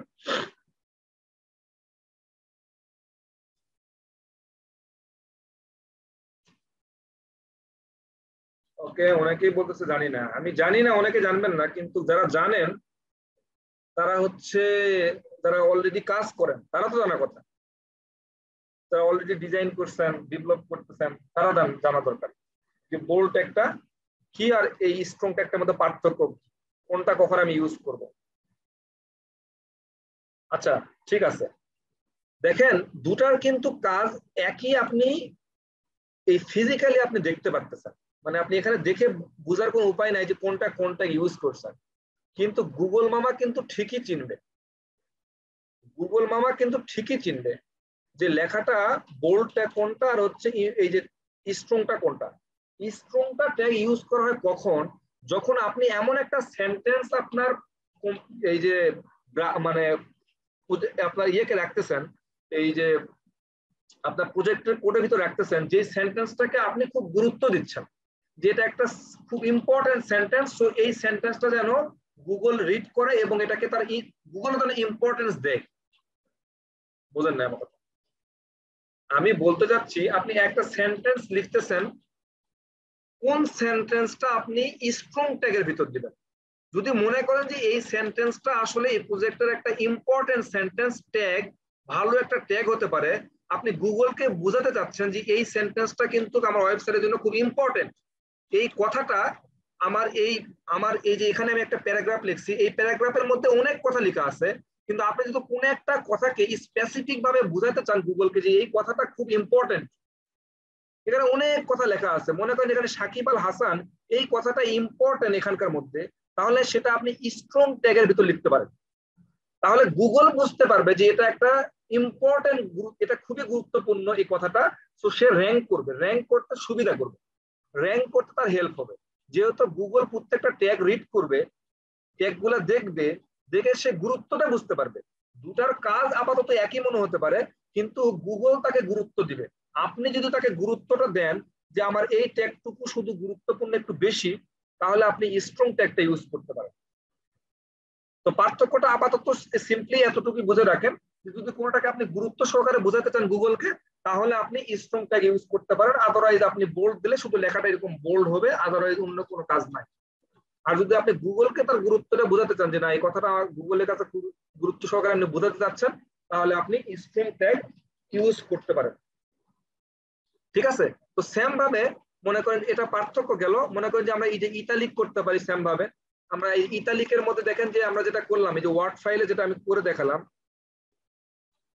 ওয়ার্ড ফাইলে যেটা আমি করে দেখাই, লেখাটাকে আমি ইটালিক করতে কি এই যে আইতে ক্লিক করতাম, তাই না?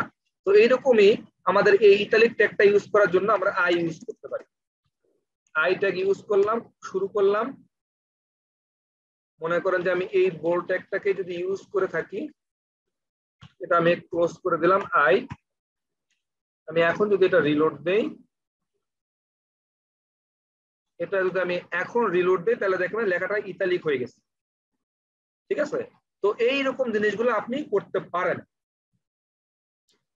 তো এই হচ্ছে আপনাদের বিষয় আশায়। আজকে আর খুব বেশি এগোবো না, কারণ আবার বেশি প্রেশার হয়ে গেলে সমস্যা হবে। আমার মনে হয় এই বিষয়গুলো আপনাদের ক্লিয়ার হয়ে গেছে, যেটা আমরা আজকে কি কি দেখলাম, যে হচ্ছে এই HTML-টা কি, HTML সম্বন্ধে আমরা জানলাম। তারপরে হচ্ছে ট্যাগ জিনিসগুলা কি সেটা সম্বন্ধে আমরা জানলাম। মার্কআপ ল্যাঙ্গুয়েজটা কি এটা বুঝলাম। এই HTML এর হিস্ট্রি সম্বন্ধে একটু জানলাম। এই ভার্সন কন্ট্রোলটা কিভাবে কেন হচ্ছিল, কোনটার কারণে কি হচ্ছিল সেটা জানলাম। এরপরে আচ্ছা আর একটা জিনিস দিয়ে শেষ করব, সেটা হচ্ছে আমরা এখন কোন ভার্সন ইউজ করতেছি সেটা ব্রাউজারকে বোঝাবো কিভাবে। আমরা এখন কোন ভার্সন ইউজ করতেছি আমরা সেটা ব্রাউজারে বোঝাবো কিভাবে। তো সেটা বোঝানোর জন্য আমরা এই HTML এর উপরে আমরা একটা জিনিস লিখতে পারি, সেটা হচ্ছে doc type, DOKTYPE, doc type HTML। এটা লেখা মানে হচ্ছে আপনার এই যে কোডগুলো আছে এই কোডগুলোকে আপনি বোঝাচ্ছেন যেটা HTML5 ভার্সন।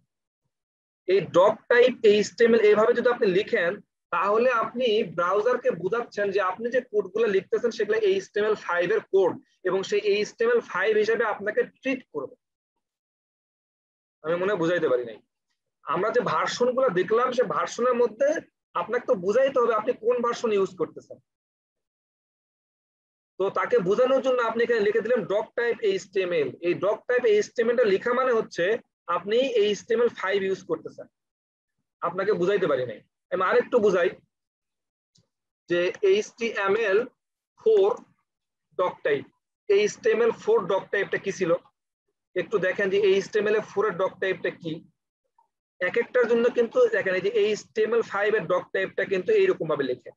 আপনি যদি নিচের দিকে আসেন এই যে দেখেন HTML 4.1 এর সময় ডক টাইপটা ছিল এইরকম করে লিখলে আপনার HTML4 বোঝায়। আবার এই যে XHTML এর ভার্সন যেটা ছিল সেটার জন্য আপনাকে ডক টাইপটা এইরকম লিখতে হতো।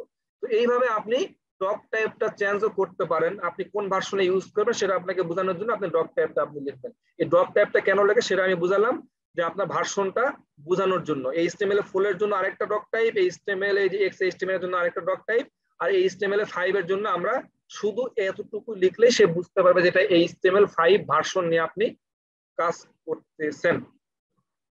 আজকের লেকচার আমার মনে হয় এখানেই শেষ করা দরকার, আর বেশি বাড়াবো না কারণ অনেকগুলা হয়ে গেছে। এরপরে আবার মাথা হ্যাং করলে সমস্যা, যারা নতুন ছিলেন। তো আমি যেটা আপনাদের রিকোয়েস্ট করব সেটা হচ্ছে যে আপনারা এই জিনিসগুলো বাসায় প্র্যাকটিস করেন। কারণ প্রথমের দিকে একটু হিজিবিজি মনে হবে কি করতেছেন না করতেছেন, সেই জিনিসগুলোর জন্য একটু কনফিউশনে পড়বেন। তো সেই জিনিসগুলো একটু সলভ করেন। আগে আপনি একটা ফোল্ডার তৈরি করবেন, সেই ফোল্ডারের ভিতরে আপনি একটা index.html বা একটা HTML এক্সটেনশনের যে কোনো একটা ফাইলের নাম তৈরি করতে পারবেন। আর সেই ফাইলটা রান করবেন কিভাবে, আপনি যেখানে সেভ করে রাখছেন সেটার ভিতরে যাবেন, সেটার ভিতরে ঢুকবেন, তারপরে এখানে ডাবল ক্লিক করলে সেটা ব্রাউজারে অটোমেটিক্যালি রান হবে। তো এই জিনিসগুলো লেখার পর আপনি যে কয়েক ট্যাগ সম্বন্ধে দেখালাম এই ট্যাগগুলো নিয়ে একটু স্টাডি করেন। এছাড়াও কি আছে, অনেক ট্যাগ আছে তো না, আপনি ট্যাগগুলো লিখে সার্চ করেন, দেখবেন যে অনেক ট্যাগ পাবেন। সেই ট্যাগগুলো নিয়ে আপনি একটু চাইলে স্টাডি করতে পারেন। ট্যাগগুলো একটু ডিসপ্লে করেন, একটু ভালো লাগবে। নিচ থেকে মনে হবে যে আজকে আপনি কিছুটা একটা ডিজাইন করতে পারতেছেন, কিছু একটা করতে পারতেছেন। এই ভালো লাগাটা তৈরি করেন। সামনের দিন আমরা আরো বেশি বেশি বিষয়গুলো নিয়ে কথা বলবো ইনশাআল্লাহ। ঠিক আছে, আমরা কি আপনাদের কি কোনো স্কোপ দিব কথা বলার? মনে হয় যে অনেকে কথা বলতে চাচ্ছেন।